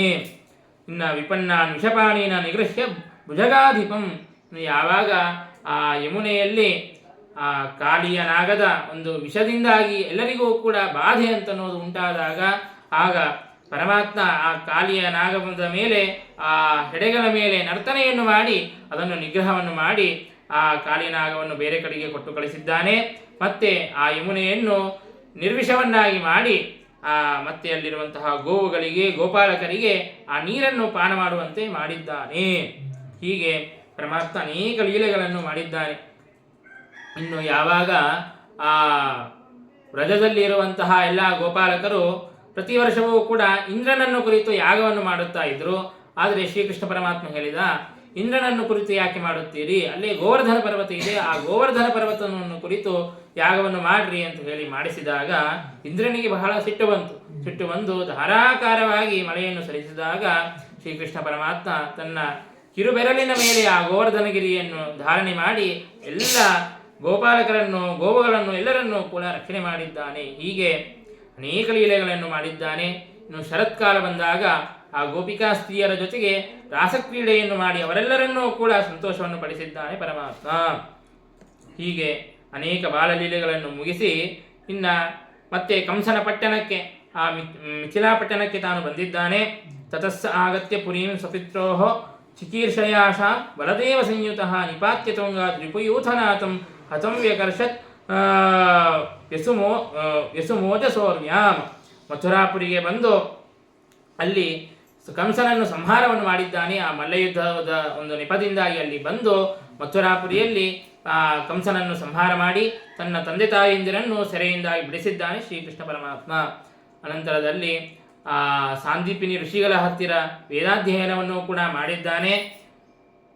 ಗುರುದಕ್ಷಿಣೆಯನ್ನು ಕೊಡಬೇಕು ಅಂತ, ಏನು ಗುರುದಕ್ಷಿಣೆ ಬೇಕು ಅಂತ ಕೇಳಿದಾಗ ಆಗ ಗುರುಗಳು ನನಗೇನು ಬೇಡ, ನನ್ನ ಪತ್ನಿಗೆ ಏನು ಬೇಕು ಅದನ್ನು ತಂದುಕೊಡು ಅಂತ ಕೇಳಿದಾಗ ಗುರುಪತ್ನಿಯು ನನ್ನ ಮಗನು ಮೃತನಾಗಿದ್ದಾನೆ, ಆ ಮಗನನ್ನು ತಂದುಕೊಡು ಅಂತ ಕೇಳಿದಾಗ ಪರಮಾತ್ಮ ಮೃತನಾದಂತಹ ಪುತ್ರನನ್ನು ಮತ್ತೆ ಬದುಕಿಸಿ ತಂದು ಕೊಟ್ಟಿದ್ದಾನೆ. ಹೀಗೆ ಅನೇಕ ಬಾಲಲೀಲೆಗಳನ್ನು ಇನ್ನು ದೊಡ್ಡವನಾದ ಮೇಲೆ ಯಾವಾಗ ಭೀಷ್ಮಕ ರಾಜನ ಮಗಳಾದಂತಹ ರುಕ್ಮಿಣೀ ದೇವಿಯನ್ನು ಅನೇಕ ರಾಜರುಗಳು ಜರಾಸಂಧ, ಶಿಶುಪಾಲ ಅವರೆಲ್ಲರನ್ನೂ ಕೂಡ ತಡೆದು ತಾನು ಆ ರುಕ್ಮಿಣೀ ದೇವಿಯನ್ನು ಕರೆದುಕೊಂಡು ಬಂದು ಗಾಂಧರ್ವ ವಿವಾಹವನ್ನು ಕೂಡ ಮಾಡಿಕೊಂಡಿದ್ದಾನೆ. ಇನ್ನು ನಗ್ನಜಿತ್ ರಾಜನ ಮಗಳಾದಂತಹ ನೀಲಾದೇವಿಯನ್ನು ಕೂಡ ತಾನು ವಿವಾಹವಾಗಿದ್ದಾನೆ. ಅಲ್ಲಿ 7 ಗೂಳಿಗಳನ್ನು ಒಂದೇ ಸಲ ಸಂಹಾರ ಮಾಡಿದಂತಹ ಪುರುಷನು ಅವನು ಸ್ವಯಂವರದಲ್ಲಿ ಗೆದ್ದಂತೆ ಅಂತ ಹೇಳಿದಾಗ ಪರಮಾತ್ಮ ಅನಾಯಾಸವಾಗಿ ಅವುಗಳನ್ನು ಸಂಹಾರ ಮಾಡಿ ಪರಮಾತ್ಮ ನೀಲಾದೇವಿಯನ್ನು ಕೂಡ ವಿವಾಹವನ್ನು ಮಾಡಿಕೊಂಡಿದ್ದಾನೆ. ಇನ್ನು ನರಕಾಸುರನ ಸಂಹಾರವನ್ನು ಮಾಡಿದ ಮೇಲೆ ಆಗ ಆ ನರಕಾಸುರನ ಪಟ್ಟಣದಲ್ಲಿ ಇರುವಂತಹ ಅನೇಕ ಜನ ಸ್ತ್ರೀಯರನ್ನು ತಾನು ಬಂದಿ ಮಾಡಿ ಇಟ್ಟಿದ್ದ. 16,100 ಜನ ಆ ಎಲ್ಲ ಸ್ತ್ರೀಯರನ್ನು ಕೂಡ ಪರಮಾತ್ಮ ಏಕಕಾಲಕ್ಕೆ ಒಂದೇ ಮುಹೂರ್ತದಲ್ಲಿ ತಾನು ವಿವಾಹವನ್ನು ಮಾಡಿಕೊಂಡಿದ್ದಾನೆ. ಆ ಪ್ರತಿಯೊಬ್ಬರನ್ನು ವಿವಾಹ ಮಾಡಿಕೊಳ್ಳುವುದಕ್ಕಾಗಿ ಅಂತ ಬೇರೆ ಬೇರೆ ಮುಹೂರ್ತಗಳನ್ನು ನೋಡ್ತಾ ಹೋದರೆ ಮುಹೂರ್ತಗಳಿಡಲಿಕ್ಕೆ ಆಯುಷ್ಯ ಎಲ್ಲ ಹೊರಟೋಗುತ್ತದೆ. ಹಾಗಾಗಿ ಒಂದೇ ಮುಹೂರ್ತವನ್ನು ನೋಡಿ ಒಂದೇ ಮುಹೂರ್ತದಲ್ಲಿ ಅನೇಕ ರೂಪಗಳನ್ನು ಸ್ವೀಕಾರ ಮಾಡಿ ಪರಮಾತ್ಮ ಎಲ್ಲರ ಜೊತೆಗೆ ಏಕಕಾಲಕ್ಕೆ ವಿವಾಹವಾಗಿದ್ದಾನೆ. ಸವಿಧಿಂ ಜಗುರಹೇ ಪಾಣಿಂ ಪುರುರೂಪ ಸ್ವಮಾಯಯ. ಹೀಗೆ ಮದುವೆಯನ್ನು ಮಾಡಿಕೊಂಡ ಮೇಲೆ ಪ್ರತಿಯೊಬ್ಬ ಸ್ತ್ರೀಯಲ್ಲೂ ಕೂಡ ಪ್ರತಿಯೊಬ್ಬ ಹೆಂಡತಿಯಲ್ಲಿಯೂ ಕೂಡ ಪರಮಾತ್ಮ 10 ಮಕ್ಕಳನ್ನು ಪಡೆದಿದ್ದಾನೆ. ಏಕೈಕಸ್ಯಾಂ ದಶ ಪ್ರಕೃತೇ ವಿಭುಭೂಷಯ ಎಂಬುದಾಗಿ 10 ಮಕ್ಕಳನ್ನು ಪಡೆದಿದ್ದಾನೆ.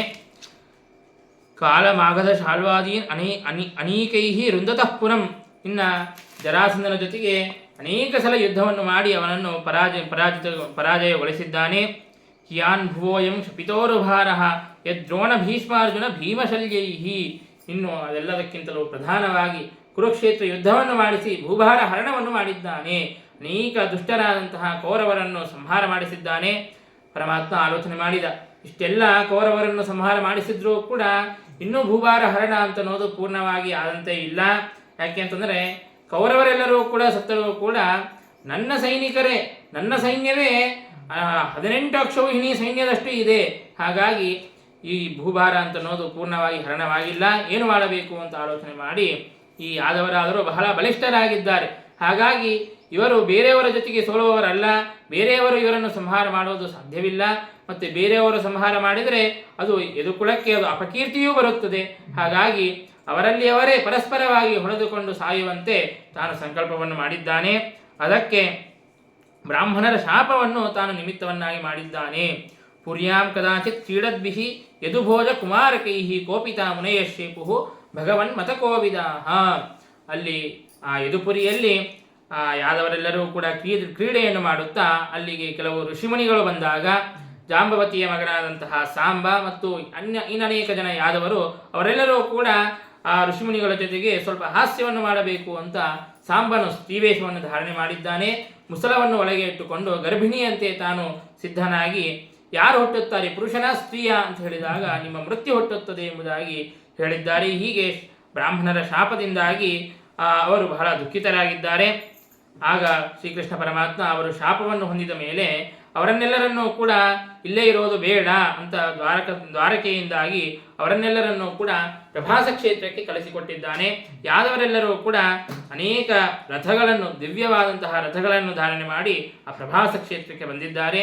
ಪ್ರಭಾಸ ಕ್ಷೇತ್ರಕ್ಕೆ ಬಂದು ಅಲ್ಲಿ ಸ್ನಾನವನ್ನು ಮಾಡಿದ್ದಾರೆ ಮತ್ತು ದೇವತಾರ್ಚನೆಯನ್ನು ಮಾಡಿದ್ದಾರೆ, ಋಷಿಗಳನ್ನು ಪೂಜಿಸಿದ್ದಾರೆ, ಪಿತೃಗಳ ತರ್ಪಣೆಯನ್ನು ಕೊಟ್ಟಿದ್ದಾರೆ. ಹೀಗೆ ಅವೆಲ್ಲವನ್ನು ಕೂಡ ಮುಗಿಸಿ ಬ್ರಾಹ್ಮಣ ಭೋಜನವನ್ನು ಮಾಡಿಸಿ ಗೋವುಗಳಿಗೆ ಆಹಾರವನ್ನು ಕೊಟ್ಟು ಬ್ರಾಹ್ಮಣರಿಗೆ ಸುವರ್ಣವನ್ನು, ರಜತವನ್ನು ಇವೆಲ್ಲವನ್ನೂ ಕೂಡ ದಾನವನ್ನು ಮಾಡಿದ್ದಾರೆ. ಈ ಬ್ರಾಹ್ಮಣ ಭೋಜನವನ್ನು ಮಾಡಿಸಿ ಅವರು ಕೂಡ ಊಟವನ್ನು ಮಾಡಿ ಅನಂತರದಲ್ಲಿ ಪರಮಾತ್ಮನ ಅನುಜ್ಞೆಯಿಂದಾಗಿ ತಾವರು ಮದಿರಾಪಾನವನ್ನು ಮಾಡಿದ್ದಾರೆ. ಪೀತ್ವಾಚ ವಾರುಣೀಂ ಭುಕ್ತಾ ಪೀತ್ವಾಚ ವಾರುಣೀಂ, ತಾವು ಅನ್ನಾದಿಗಳನ್ನೆಲ್ಲ ಭಕ್ಷಣೆಯನ್ನು ಮಾಡಿದ ಮೇಲೆ ಆ ವಾರುಣಿ ರಸವನ್ನು ತಾವು ಪಾನವನ್ನು ಮಾಡಿದ್ದಾರೆ. ಆಗ ಅವರ ಮತಿಯೆಲ್ಲವೂ ಕೂಡ ವಿಭ್ರಂಶಿತವಾಗಿ ಬಿಡಿತು. ನಾವು ಕೇಳಿದ್ದಲ್ಲ, ಕಲಿಗೆ 5 ಸ್ಥಾನಗಳನ್ನು ಕೊಟ್ಟ, ಪಾನ, ದ್ಯೂತ ಮತ್ತು ಜಾತವೇದ ಅಂದರೆ ಸುವರ್ಣ ಮತ್ತು ಹಿಂಸಾ ಮತ್ತು ದುಷ್ಟ ಸ್ತ್ರೀಯರು ಅಂತ. ಹಾಗಾಗಿ ಇವರು ಪಾನವನ್ನು ಮಾಡಿದ್ದಾರೆ. ಕಲಿಯ ಪ್ರವೇಶ ಅಂತ ಅನ್ನೋದು ಆಗಿದೆ. ಪರೀಕ್ಷಿತ್ ರಾಜ ತಾನು ತನಗೆ ಹಿಂದೆ ಕಲಿ ಪ್ರವೇಶ ಆಯಿತು, ಸುವರ್ಣವನ್ನು 5ನೇ ಸ್ಥಾನವನ್ನಾಗಿ ಕೊಟ್ಟ. ಯಾವಾಗ ಸುವರ್ಣವನ್ನು 5ನೇ ಸ್ಥಾನವನ್ನಾಗಿ ಕೊಟ್ಟು ತಾನು ಬಂಗಾರದ ಕಿರೀಟ ಧಾರಣೆ ಮಾಡಿದನೋ ತನಗೆ ಮತಿಭ್ರಂಶವಾಗಿ ಆ ಶಮೀಕ ಋಷಿಗಳ ಕೊರಲಲ್ಲಿ ಹಾವಾಕುವಂತೆ ಆಯಿತು. ಈಗ ಇವರು ಕೂಡ ಆ ಪಾನವನ್ನು ಮಾಡಿದ್ದಾರೆ, ಅವರಿಗೂ ಕೂಡ ಮತಿಭ್ರಂಶವಾಗಿದೆ. ಮತಿಭ್ರಂಶವಾಗಿ ತೇಷಾಂ ಮೈರೇಯ ದೋಷೇನ ವಿಷಮೀಕೃತ ತೇಜಸ, ಏನೋ ಹೀಗೆ ಹಾಸ್ಯ ಮಾಡುತ್ತಾ ಮಾತನಾಡಿಕೊಳ್ಳುತ್ತಾ ಇದ್ರು. ಅಷ್ಟರಲ್ಲಿ ಅವರ ಮತಿಭ್ರಂಶವಾಗಿ ಅವರ ಮಧ್ಯದಲ್ಲಿ ಯಾವುದೋ ಒಂದು ಸಣ್ಣ ವಿಷಯಕ್ಕೆ ಕಲಹ ಅಂತ ಅನ್ನೋದು ಪ್ರಾರಂಭವಾಗಿದೆ.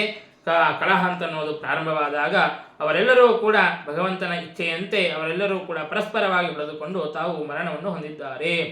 ಇದೆಲ್ಲವನ್ನು ಕೂಡ ಈಗ ನಡೆದಿರುವಂತಹ ಕಥೆಯಲ್ಲ, ಇನ್ನೂ ಈ ಕಥೆ ನಡೆದಿಲ್ಲ. ಈ ಉದ್ಧವ ತಾನು ಈ ಎಲ್ಲ ಚರಿತ್ರೆಯನ್ನು ಕೂಡ ಶ್ರೀಕೃಷ್ಣ ಪರಮಾತ್ಮನ ಜನ್ಮದಿಂದಾಗಿ ಆರಂಭ ಮಾಡಿ ಎಲ್ಲ ಚರಿತ್ರೆಯನ್ನು ಕೂಡ ವಿದುರನಿಗೆ ತಿಳಿಸಿಕೊಡುತ್ತಾ ಇದ್ದಾನೆ. ಕೃಷ್ಣನ ಒಂದು ನೆನಪಾದದ್ದರಿಂದಾಗಿ ಈ ಎಲ್ಲ ಕತೆ ಇನ್ನೂ ನಡೆದದ್ದಲ್ಲ. ಯಾದವರ ವಿಪ್ರಶಾಪ ಮತ್ತು ಅವರ ಮರಣ ಇದೆಲ್ಲವೂ ಕೂಡ ಇನ್ನೂ ನಡೆದದ್ದಲ್ಲ. ಯಾಕೆಂದರೆ ವಿದುರ ತಾನು ತೀರ್ಥಯಾತ್ರೆಯನ್ನು ಮುಗಿಸಿಕೊಂಡು ಬಂದು ಆ ಧರ್ಮರಾಜಾದಿಗಳ ಜೊತೆಗೆ ತಾನು ಇದ್ದ ಮೇಲೆ 26 ವರ್ಷಗಳು ಆದ ಮೇಲೆ ಯಾದವರ ಮರಣ ಅಂತ ಅನ್ನೋದು ಆಗೋದಿದೆ. ಹಾಗಾಗಿ ಇದೆಲ್ಲವೂ ಕೂಡ ಭವಿಷ್ಯವನ್ನು ಮೊದಲಿಗೇನೆ ತಾನು ಶ್ರೀಕೃಷ್ಣ ಪರಮಾತ್ಮನಿಂದಾಗಿ ತಿಳಿದುಕೊಂಡು ಉದ್ಧವ ವಿದುರನಿಗೆ ತಿಳಿಸಿಕೊಡುತ್ತಾ ಇದ್ದಾನೆ. ಇದೆಲ್ಲವನ್ನು ಕೂಡ ಆಲೋಚನೆ ಮಾಡಿ ಶ್ರೀಕೃಷ್ಣ ಪರಮಾತ್ಮ ಈ ಯಾದವರ ನಾಶವನ್ನೆಲ್ಲ ಆಲೋಚನೆ ಮಾಡಿ ತಾನು ಸರಸ್ವತಿ ನದಿಯ ಹತ್ತಿರ ಏಕಾಂತ ದೇಶದಲ್ಲಿ ತಾನು ಕುಳಿತಿದ್ದ. ಆಗ ನಾನು ಕೂಡ ಶ್ರೀಕೃಷ್ಣ ಪರಮಾತ್ಮನ ಹತ್ತಿರ ನಾನು ಆ ಏಕಾಂತದಲ್ಲಿ ಹೋಗಿದ್ದೆ. ಅಹಂಚೋಕ್ತೋ ಭಗವತ ಪ್ರಪನ್ನಾರ್ಥಿ ಹರೇನಃ ಬದರೀಂ ತ್ವಂ ಪ್ರಯಾಹೀತಿ ಸಕುಲಂ ಸಂಜಿಹೀರ್ಷುಣ. ನಾನು ನನ್ನ ಕುಲವನ್ನ ಎಲ್ಲವನ್ನು ಕೂಡ ಸಂಹಾರ ಮಾಡಬೇಕು ಅಂತ ಇಚ್ಛೆ ಪಟ್ಟಿದ್ದೇನೆ. ನೀನು ಬದರಿ ಯಾತ್ರೆಯನ್ನು ಮಾಡು, ಬದರಿಗೆ ಹೋಗಿ ಅಲ್ಲಿ ಕಲಾಪ ಗ್ರಾಮದಲ್ಲಿರುವಂತಹ ಎಲ್ಲ ಜನರಿಗೂ ಕೂಡ ತತ್ವೋಪದೇಶವನ್ನು ಮಾಡಬೇಕು ಎಂಬುದಾಗಿ ಶ್ರೀಕೃಷ್ಣ ಪರಮಾತ್ಮ ಹೇಳಿದ. ಆಗ ನಾನು ಶ್ರೀಕೃಷ್ಣ ಪರಮಾತ್ಮನ ಜೊತೆಗೆ ಏಕಾಂತದಲ್ಲಿ ಇದ್ದಾಗ ಸರಿಯಾಗಿ ಅದೇ ಸಂದರ್ಭದಲ್ಲಿ ಮಹಾಭಾಗವತರಾದಂತಹ ಮೈತ್ರೇಯ ಋಷಿಗಳು ಕೂಡ ಅಲ್ಲಿಗೆ ಬಂದಿದ್ದಾರೆ. ಮೈತ್ರೇಯ ಋಷಿಗಳು ಅನೇಕ ಲೋಕಗಳನ್ನು ಸಂಚಾರ ಮಾಡಿ ಅಲ್ಲಿಗೆ ಬಂದಾಗ ಅವರು ಬಂದು ಶ್ರೀಕೃಷ್ಣ ಪರಮಾತ್ಮನಿಗೆ ನಮಸ್ಕಾರವನ್ನು ಮಾಡಿ ಅವರು ಕೂಡ ಅಲ್ಲಿಯೇ ಕುಳಿತಿದ್ದಾರೆ. ಆಗ ಶ್ರೀಕೃಷ್ಣ ಪರಮಾತ್ಮ ನನ್ನನ್ನು ನೋಡುತ್ತಾ ಅತ್ಯಂತ ಪ್ರೀತಿಯಿಂದಾಗಿ ಮಾತನಾಡಿಸುತ್ತಾ ಅನೇಕ ತತ್ವಗಳನ್ನು ಉಪದೇಶವನ್ನು ಮಾಡಿದ್ದಾನೆ. ಪರಮಾತ್ಮ ನನ್ನನ್ನು ಆ ರೀತಿಯಾಗಿ ಕರುಣಾದೃಷ್ಟಿಯಿಂದಾಗಿ ನೋಡುತ್ತಾ ಮಾತನಾಡುತ್ತಾ ಇದ್ದರೆ ನನ್ನ ಶ್ರಮವೆಲ್ಲವೂ ಕೂಡ ಹಿಂದೆ ಯಾದವರ ನಾಶವನ್ನು ಕೇಳಿ ನನಗೇನು ಶೋಕ ಅಂತನೋದುಂಟಾಗಿತ್ತೋ ಆ ಶ್ರಮವೆಲ್ಲವೂ ಕೂಡ ಪರಿಹಾರವಾಯಿತು. ಹೀಗೆ ಆ ಪರಮಾತ್ಮ ಅನೇಕ ತತ್ವಗಳನ್ನು ಅಲ್ಲಿಗೆ ಉಪದೇಶವನ್ನು ಮಾಡುತ್ತಾ ಇದ್ದಾನೆ. ಪರಮಾತ್ಮ ಈ ರೀತಿಯಾಗಿ ಆ ಉದ್ಧವನ ಜೊತೆಗೆ ಮಾತನಾಡುತ್ತಾ ಇದ್ದಾನೆ. ವೇದಾಹಂ ಅಂತರ್ಮನಸೀಪ್ಸಿತಂತೆ ದದಾಮಿ ಯತ್ತತ್ ದುರವಾಪಮನ್ಯೈಃ ಸತ್ಯೇ ಪುರ ವಿಶ್ವಸೃಜಾಂ ಮನೂನ ಮತ್ಸಿದ್ಧಿಕಾಮೇನ ವಸೋತ್ವಯೇಷ್ಟ. ಉದ್ಧವನಿಗೆ ಹೇಳುತ್ತಾ ಇದ್ದಾನೆ, ಉದ್ಧವ ನೀನು ಹಿಂದಿನ ಜನ್ಮದಲ್ಲಿ ಬೃಹಸ್ಪತ್ಯಾಚಾರ್ಯನಾಗಿದ್ದಿ. ಹಾಗಾಗಿ ಬೃಹಸ್ಪತ್ಯಾಚಾರ್ಯರಾದಾಗ ನೀನು ನನ್ನನ್ನು ಕುರಿತು ತಪಸ್ಸನ್ನು ಮಾಡಿ ಶುದ್ಧವಾದಂತಹ ಜ್ಞಾನವನ್ನು ಪಡೆಯಬೇಕು, ಸಿದ್ಧಿಯನ್ನು ಪಡೆಯಬೇಕು ಎಂಬುದಾಗಿ ನೀನು ವರವನ್ನು ಬೇಡಿದ್ಯಾ. ಹಾಗಾಗಿ ನಿನಗೆ ಅಪೇಕ್ಷಿತವಾದಂತಹ ಆ ಜ್ಞಾನವನ್ನು ನಿನಗೆ ಉಪದೇಶವನ್ನು ಮಾಡುತ್ತೇನೆ ಎಂಬುದಾಗಿ ಹೇಳುತ್ತಾ ಇದ್ದಾನೆ. ಇತ್ಯಾದರೋಕ್ತ ಪರಮಸ್ಯ ಪುಂಸಃ ಪ್ರತೀಕ್ಷಣಾನುಗ್ರಹ ಭೋಜನ ಭಾಜನೋಹಂ ಸ್ನೇಹೋತ್ತರೋ ಮಾ ಸ್ಖಲಿತಾಕ್ಷರಸ್ಥಂ ಮುಂಚನ್ ಶುಚ ಪ್ರಾಂಜಲಿ ರಾಭವಾಶೆ. ಈ ರೀತಿಯಾಗಿ ಪರಮಾತ್ಮ ಅಷ್ಟು ಚೆನ್ನಾಗಿ ಪ್ರೀತಿಯಿಂದಾಗಿ ಮಾತನಾಡಿಸುತ್ತಾ ಇದ್ದರೆ ಅವನ ಮೈಯೆಲ್ಲವೂ ಕೂಡ ಪುಳಕಿತವಾಗಿದೆ. ಸ್ನೇಹದಿಂದಾಗಿ ಉತ್ತರೋಮ ಅವನ ರೋಮಾಂಚನ ಅಂತನ್ನೋದು ಆಗುತ್ತಾ ಇದೆ. ಸಾಮಾನ್ಯವಾಗಿ ಸ್ವಾಮಿಗಳು ದೊಡ್ಡವರು ಯಾರಾದರೂ ಮಾತನಾಡಿಸಿದ್ರೇನೆ ನಮ್ಮನ್ನು ನೋಡಿ ನಕ್ರೇನೆ ನಮ್ಮ ಜನ್ಮ ಧನ್ಯ ಅಂತ ನಾವು ಭಾವಿಸುತ್ತೇವೆ. ಅಂತಹದ್ದು ಸಾಕ್ಷಾತ್ತು ಸರ್ವೋತ್ತಮನಾದಂತಹ ಪರಮಾತ್ಮ ಅವನ ಜೊತೆಗೆ ಅಷ್ಟು ಪ್ರೀತಿಯಿಂದಾಗಿ ಮಾತನಾಡಬೇಕಾದರೆ ಅವನಿಗೆ ಎಷ್ಟು ಸಂತೋಷವಾಗಿರಲಿಕ್ಕಿಲ್ಲ. ಹಾಗಾಗಿ ಎಲ್ಲ ಶೋಕವನ್ನು ಕೂಡ ಬಿಟ್ಟು ನಾನು ಪರಮಾತ್ಮನಿಗೆ ಕೈ ಜೋಡಿಸಿ ನಾನು ಪರಮಾತ್ಮನ ಜೊತೆಗೆ ಮಾತನಾಡಿದೆ. ಕೋನ್ವೀಶತೆ ಪಾದ ಸರೋಜ ಭಾಜಾಂ ಸುದುರ್ಲಭೋರ್ತೇಷು ಚತುರ್ಶ್ವಪೀಹ ತಥಾಪಿ ನಾಹಂ ಪ್ರವೃಣೋಮಿ ಭೂಮನ್ ಭವತ್ಪದಾಂಬೋಜ ನಿಷೇವನೋತ್ಸುಕಃ. ಪರಮಾತ್ಮ, ನಿನ್ನ ಪಾದ ಸೇವೆಯನ್ನು ಯಾರು ಮಾಡುತ್ತಾರೆಯೋ, ನಿನ್ನ ಪಾದಗಳನ್ನು ಯಾರು ಹೊಂದುತ್ತಾರೆಯೋ ಅವರಿಗೆ ದುರ್ಲಭವಾದಂತಹ ಅರ್ಥ ಅಂತನ್ನೋದು ಯಾವುದೂ ಇಲ್ಲ. ಚತುರ್ವಿಧ ಪುರುಷಾರ್ಥಗಳಲ್ಲಿ ಯಾವ ಪುರುಷಾರ್ಥವಾದರೂ ಕೂಡ ನಿನ್ನ ಪಾದ ಸೇವೆಯಿಂದಾಗಿ ಆ ಎಲ್ಲ ಪುರುಷಾರ್ಥಗಳು ಕೂಡ ಸಿಕ್ಕೇ ಸಿಗುತ್ತದೆ. ಆದರೂ ಕೂಡ ನಾನು ಅಂತಹ ಪುರುಷಾರ್ಥಗಳನ್ನು ಬೇಡೋದಿಲ್ಲ. ಕೇವಲ ನಿನ್ನ ಪಾದಗಳನ್ನು ಬಹಿಸೋದರಲ್ಲಿಯೇ ನನಗೆ ಆಸಕ್ತಿ ಇರಲಿ ಎಂಬುದಾಗಿ ಈ ರೀತಿಯಾಗಿ ಪ್ರಾರ್ಥನೆಯನ್ನು ಮಾಡಿದ್ದಾನೆ ಉದ್ಧವ. ಆ ಎಲ್ಲ ವಿಷಯವನ್ನು ಕೂಡ ಉದ್ಧವ ವಿದುರನಿಗೆ ತಿಳಿಸಿಕೊಟ್ಟು ಮಂತ್ರೇಶು ಮಾಂ ವಾ ಉಪಹೂಯ ಯತ್ವಂ ಅಖಂಡಿತಾಖಂಡ ಸದಾತ್ಮಬೋಧ ಪೃಚ್ಛೇ ಪ್ರಭೋ ಮುಗ್ಧ ಇವಾಪ್ರಮತ್ತಸ್ತನ್ನೋ ಮನೋಮೋಹ ಯತೀವ ದೇವ. ಉದ್ಧವ ತಾನು ಶ್ರೀಕೃಷ್ಣ ಪರಮಾತ್ಮನಿಗೆ ಹೇಳುತ್ತಾ ಇದ್ದಾನೆ, ನೀನು ಎಲ್ಲರನ್ನೂ ಕೂಡ ಮೋಹಗೊಳಿಸುತ್ತಿ. ನೀನು ಸರ್ವಜ್ಞನಾಗಿದ್ದರೂ ಕೂಡ ರಾಜ್ಯದ ಬಗ್ಗೆ ಏನಾದರೂ ವಿಚಾರವನ್ನು ಮಾಡಬೇಕಾದಾಗ ನನ್ನನ್ನು ಕರೆದು ನೀನು ಆಲೋಚನೆಯನ್ನು ಮಾಡುತ್ತಿ, ವಿಚಾರವನ್ನು ಮಾಡುತ್ತಿ. ಅದನ್ನು ನೋಡಿದಂತಹ ನನಗೆ ಮೋಹ ಅಂತ ಅನ್ನೋದು ಉಂಟಾಗುತ್ತದೆ. ನೀನು ಕೂಡ ಪ್ರಾಕೃತನಾದಂತಹ ಮನುಷ್ಯ ಏನೋ ಅನ್ನುವಂತೆ ನನಗೆ ಮೋಹ ಅಂತ ಅನ್ನೋದು ಉಂಟಾಗುತ್ತದೆ. ಹಾಗೆ ಮೋಹನವನ್ನು ಕೂಡ ನೀನು ಮಾಡುತ್ತಾ ಇರುತ್ತಿ. ಆ ಪರಮಾತ್ಮನೇ, ನಿನ್ನ ಇಚ್ಛಾಶಕ್ತಿಯಿಂದಾಗಿ ನನ್ನನ್ನು ಮೋಚನೆಯನ್ನು ಮಾಡು, ನಿನ್ನ ಪಾದಗಳಲ್ಲಿಯೇ ಆಸಕ್ತವನಾಗುವಂತೆ ಮಾಡು ಎಂಬುದಾಗಿ ನಾನು ಪ್ರಾರ್ಥನೆಯನ್ನು ಮಾಡಿಕೊಂಡೆ. ಇತ್ಯಾವೇದಿತಹಾರ್ದಾಯ ಮಹ್ಯಂಸ ಭಗವಾನ್ ಪರಃ ಆದಿದೇಶಾರವಿಂದಾಕ್ಷ ಆತ್ಮನಃ ಪರಮಾಂ ಸ್ಥಿತಿ. ಈ ರೀತಿಯಾಗಿ ನಾನು ಪ್ರಾರ್ಥನೆಯನ್ನು ಮಾಡಿಕೊಂಡಾಗ ಪರಮಾತ್ಮ ಉತ್ತಮವಾದಂತಹ ಜ್ಞಾನವನ್ನು ನನಗೆ ಉಪದೇಶವನ್ನು ಮಾಡಿದ್ದಾನೆ. ಜ್ಞಾನಂ ಪರಂ ಸ್ವಾತ್ಮರಃ ಪ್ರಕಾಶಂ ಯದಾಹ ಯೋಗೇಶ್ವರ ಈಶ್ವರಸ್ತೆ ವಕ್ತುಂ ಭವಾನ್ ನೋರ್ಹತಿ ಯದ್ಧಿ ವಿಷ್ಣೋಃ ಭೃತ್ಯಾಸ್ವಭೃತ್ಯಾರ್ಥಕೃತಶ್ಚರಂತಿ. ಪರಮಾತ್ಮ ಶ್ರೀಕೃಷ್ಣ ಪರಮಾತ್ಮ ಅಲ್ಲಿ ಉದ್ಧವರಿಗೆ ಅನೇಕ ತತ್ವಗಳನ್ನು, ಉದ್ಧವರಿಗೆ ಹಾಗೂ ಅಲ್ಲಿರುವಂತಹ ಮೈತ್ರೇಯರಿಗೆ ಅನೇಕ ತತ್ವಗಳನ್ನು ಉಪದೇಶವನ್ನು ಮಾಡಿದ್ದಾರೆ ಅಂತನ್ನುವಂತಹ ವಿಷಯವನ್ನು ವಿದುರನಿಗೆ ಹೇಳಿದ ಕೂಡಲೇ ವಿದುರ ತಾನು ಪ್ರಾರ್ಥನೆಯನ್ನು ಮಾಡಿಕೊಳ್ಳುತ್ತಾ ಇದ್ದಾನೆ. ಹಾಗಾದರೆ ಪರಮಾತ್ಮ ಏನು ತತ್ವಗಳನ್ನು ಬೋಧನೆ ಮಾಡಿದ್ದಾನೆಯೋ ಆ ತತ್ವಗಳನ್ನು ನಮಗೂ ಕೂಡ ಉಪದೇಶವನ್ನು ಮಾಡ್ರಿ. ಯಾಕೆ ಅಂತಂದರೆ, ಯಾರು ವಿಷ್ಣು ಭೃತ್ಯರು, ವಿಷ್ಣುವಿನ ಭಕ್ತರು ಅಂತ ಯಾರು ಇರುತ್ತಾರೆಯೋ ಅವರು ವಿಷ್ಣುವಿನ ಬೇರೆ ಭಕ್ತರನ್ನು ಉದ್ಧಾರ ಮಾಡೋದಕ್ಕಾಗಿಯೇ ಅವರು ಸಂಚಾರವನ್ನು ಮಾಡುತ್ತಾ ಇರುತ್ತಾರೆ. ಹಾಗಾಗಿ ನೀವು ತತ್ವೋಪದೇಶವನ್ನು ಪಡೆದಿದ್ದೀರಿ, ನನಗೂ ಕೂಡ ತತ್ವೋಪದೇಶವನ್ನು ಮಾಡಿ ಉದ್ಧಾರವನ್ನು ಮಾಡ್ರಿ ಅಂತ ಹೇಳಿದಾಗ ಆಗ ಪರಮಾತ್ಮ ಹೇಳುತ್ತಾ ಇದ್ದಾನೆ, ನನುತೆ ತತ್ವಸಮ್ರಾದ್ಧ ಋಷಿ ಕೌಶಾರವೋಂತಿಮೆ ಸಾಕ್ಷಾತ್ ಭಗವತಾದಿಷ್ಟ ಮರ್ತ್ಯಲೋಕಂ ವಿಹಾಸತ. ಇಲ್ಲ, ನಾನು ನಿನಗೆ ಉಪದೇಶವನ್ನು ಮಾಡೋದಿಲ್ಲ. ಯಾಕೆಂದರೆ ಪರಮಾತ್ಮ ನಿನಗೆ ಉಪದೇಶವನ್ನು ಮಾಡೋದಕ್ಕಾಗಿ ಮೈತ್ರೇಯರನ್ನು ನಿಯೋಜನೆ ಮಾಡಿದ್ದಾನೆ. ನನ್ನನ್ನು ಬದರಿಗೆ ಹೋಗಿ ಅಲ್ಲಿರುವಂತಹ ಕಲಾಪ ಗ್ರಾಮದಲ್ಲಿರುವಂತಹ ಜನರಿಗೆ ಉಪದೇಶವನ್ನು ಮಾಡೋದಕ್ಕಾಗಿ ಹೇಳಿದ್ದಾನೆ. ಹಾಗಾಗಿ ನೀನು ಮೈತ್ರೇಯರ ಹತ್ತಿರನೇ ಹೋಗಿ ತತ್ವೋಪದೇಶವನ್ನು ಪಡಿ. ಇದು ಎಷ್ಟು ಪ್ರಧಾನವಾದಂತಹ ಮಾತು. ಭಗವಂತ ಯಾರಿಗೆ ಆದೇಶವನ್ನು ಮಾಡಿರುತ್ತಾನೆ, ಯಾವ ಕಾರ್ಯವನ್ನು ಮಾಡೋದಕ್ಕಾಗಿ ಯಾರಿಗೆ ಆದೇಶವನ್ನು ಮಾಡಿರುತ್ತಾನೆಯೋ ಆ ಕಾರ್ಯವನ್ನು ಅವರು ಮಾಡಬೇಕು ಅಂತನ್ನುವಂತಹ ತತ್ವವನ್ನು ನಮಗೆ ಇಲ್ಲಿ ತಿಳಿಸಿಕೊಡುತ್ತಾ ಇದ್ದಾರೆ. ನಮಗೆಲ್ಲರಿಗೂ ಕೂಡ ಆ ತತ್ವೋಪದೇಶವನ್ನು ಮಾಡೋದಕ್ಕೆ ಪರಮಾತ್ಮ ಯಾರನ್ನು ಆದೇಶ ಮಾಡಿದ್ದಾನೆ? ಪರಮಾತ್ಮ ತಾನು ನಮ್ಮೆಲ್ಲರ ಉದ್ಧಾರವನ್ನು ಮಾಡೋದಕ್ಕಾಗಿ ವಾಯುದೇವರಿಗೆ ತಾನು ಆದೇಶವನ್ನು ಮಾಡಿದ್ದಾನೆ. ಕಾಲೇ ಕಲೋತ್ಯುಗಹೂತಿರನುದ್ಭೂಷರ್ ಬ್ರಹ್ಮಾಣಮಪ್ಯ ಮನವತಾರ ಮನಾದಿದಿಕ್ಷು ಸರ್ವಜ್ಞ ಮನ್ಯ ಮನವೇಕ್ಷ್ಯ ಸಕಾರ್ಯವೀರ್ಯಂ ಸ್ಮೇರಾನನೋ ಭುವನ ಜೀವನ ಮಾಭಭಾಷೆ ಎಂಬುದಾಗಿ ಹೇಳಿದಂತೆ ವಾಯುದೇವರಿಗೆ, ಶ್ರೀಮದಾಚಾರ್ಯರಿಗೆ ನಮ್ಮನ್ನು ಉದ್ಧಾರ ಮಾಡೋದಕ್ಕಾಗಿ, ನಮಗೆ ತತ್ವೋಪದೇಶವನ್ನು ಮಾಡೋದಕ್ಕಾಗಿ ಪರಮಾತ್ಮ ಆದೇಶವನ್ನು ಮಾಡಿದ್ದಾನೆ. ಅಂತಹ ಶ್ರೀಮದಾಚಾರ್ಯರ ಆ ಪರಂಪರೆಯಲ್ಲಿ ನಾವು ಬಂದಿದ್ದೇವೆ ಅಂತಂದರೆ ಇದು ಅನೇಕ ಜನ್ಮಗಳ ಪುಣ್ಯ. ಹಾಗಾಗಿ ಅಂತಹ ಜನ್ಮ ಅಂತನ್ನೋದು ಸಿಕ್ಕಾಗ ನಾವು ಆ ಅವಕಾಶವನ್ನು ಸದ್ವಿನಿಯೋಗವನ್ನು ಮಾಡಿಕೊಳ್ಳಬೇಕು ಅಂತನ್ನುವುದನ್ನು ನಾವು ಇಲ್ಲಿ ತಿಳಿಯಬೇಕಾಗಿದೆ. ಹೀಗೆ ಆ ಉದ್ಧವನು ನೀನು ಮೈತ್ರೇಯರ ಹತ್ತಿರ ಹೋಗಿ ನೀನು ತತ್ವೋಪದೇಶವನ್ನು ಪಡಿ ಎಂಬುದಾಗಿ ಹೇಳಿದ್ದಾನೆ. ಆಗ ಅಷ್ಟರಲ್ಲಿ ಎಲ್ಲ ಕಥೆಯನ್ನು ಕೂಡ ಸೂತರು ಪರೀಕ್ಷಿತ್ ರಾಜನಿಗೆ ತಿಳಿಸಿಕೊಟ್ಟಾಗ ರಾಜನು ಮಧ್ಯೆ ಪ್ರಶ್ನೆಯನ್ನು ಮಾಡುತ್ತಾ ಇದ್ದಾನೆ. ನೀವೇನು ಹೇಳಿದ್ರಿ? ವಿಪ್ರಶಾಪದಿಂದಾಗಿ ಎಲ್ಲ ಯಾದವರು ಕೂಡ ನಾಶವನ್ನು ಹೊಂದುತ್ತಾರೆ ಅಂತ ಹೇಳಿದ್ರಿ. ಹಾಗಾದರೆ ಉದ್ಧವನು ಕೂಡ ಯಾದವರಲ್ಲಿ ಒಬ್ಬನೇ ಆಗಿದ್ದಾನೆ.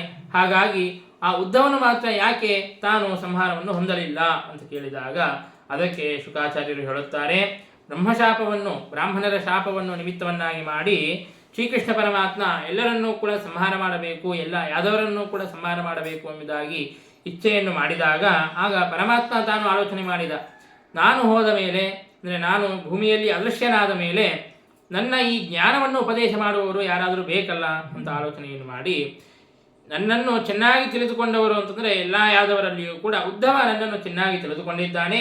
ಹಾಗಾಗಿ ಉದ್ಧವನೇ ನನ್ನ ಉಪದೇಶವನ್ನು ಮಾಡೋದಕ್ಕೆ ತಾನು ಸಮರ್ಥನಾಗಿದ್ದಾನೆ ಎಂಬುದಾಗಿ ತಿಳಿದು ಉದ್ಧವನಿಗೆ ಏನೂ ಆಗದೇ ಇದ್ದಂತೆ ತಾನು ತತ್ವೋಪದೇಶವನ್ನು ಮಾಡಿ ಮುಂದಕ್ಕೆ ಬೇರೆ ಕಡೆಗೆ ಕಳಿಸಿಕೊಟ್ಟಿದ್ದಾನೆ. ಹಾಗಾಗಿ ಉದ್ಧವನಿಗೆ ಏನೂ ಕೂಡ ಆಗಲಿಲ್ಲ ಅಂತನ್ನುವಂತಹ ಮಾತನ್ನು ತಿಳಿಸಿಕೊಟ್ಟು ಹೀಗೆ ಉದ್ಧವರು ವಿದುರನಿಗೆ ಆ ಎಲ್ಲ ತತ್ವಗಳನ್ನು, ಆ ಶ್ರೀಕೃಷ್ಣ ಪರಮಾತ್ಮನ ಎಲ್ಲ ಚರಿತ್ರೆಯನ್ನು, ಮುಂದೆ ಆಗುವಂತಹ ಯಾದವರ ವಿನಾಶವನ್ನು ತಿಳಿಸಿಕೊಟ್ಟು ನಿಮಗೆ ಮೈತ್ರೇಯರು ಉಪದೇಶವನ್ನು ಮಾಡುತ್ತಾರೆ ಅಂತ ಹೇಳಿಬಿಟ್ಟು ಹೋಗಬೇಕಾದಾಗ ಒಂದು ಮಾತನ್ನು ಹೇಳುತ್ತಾನೆ.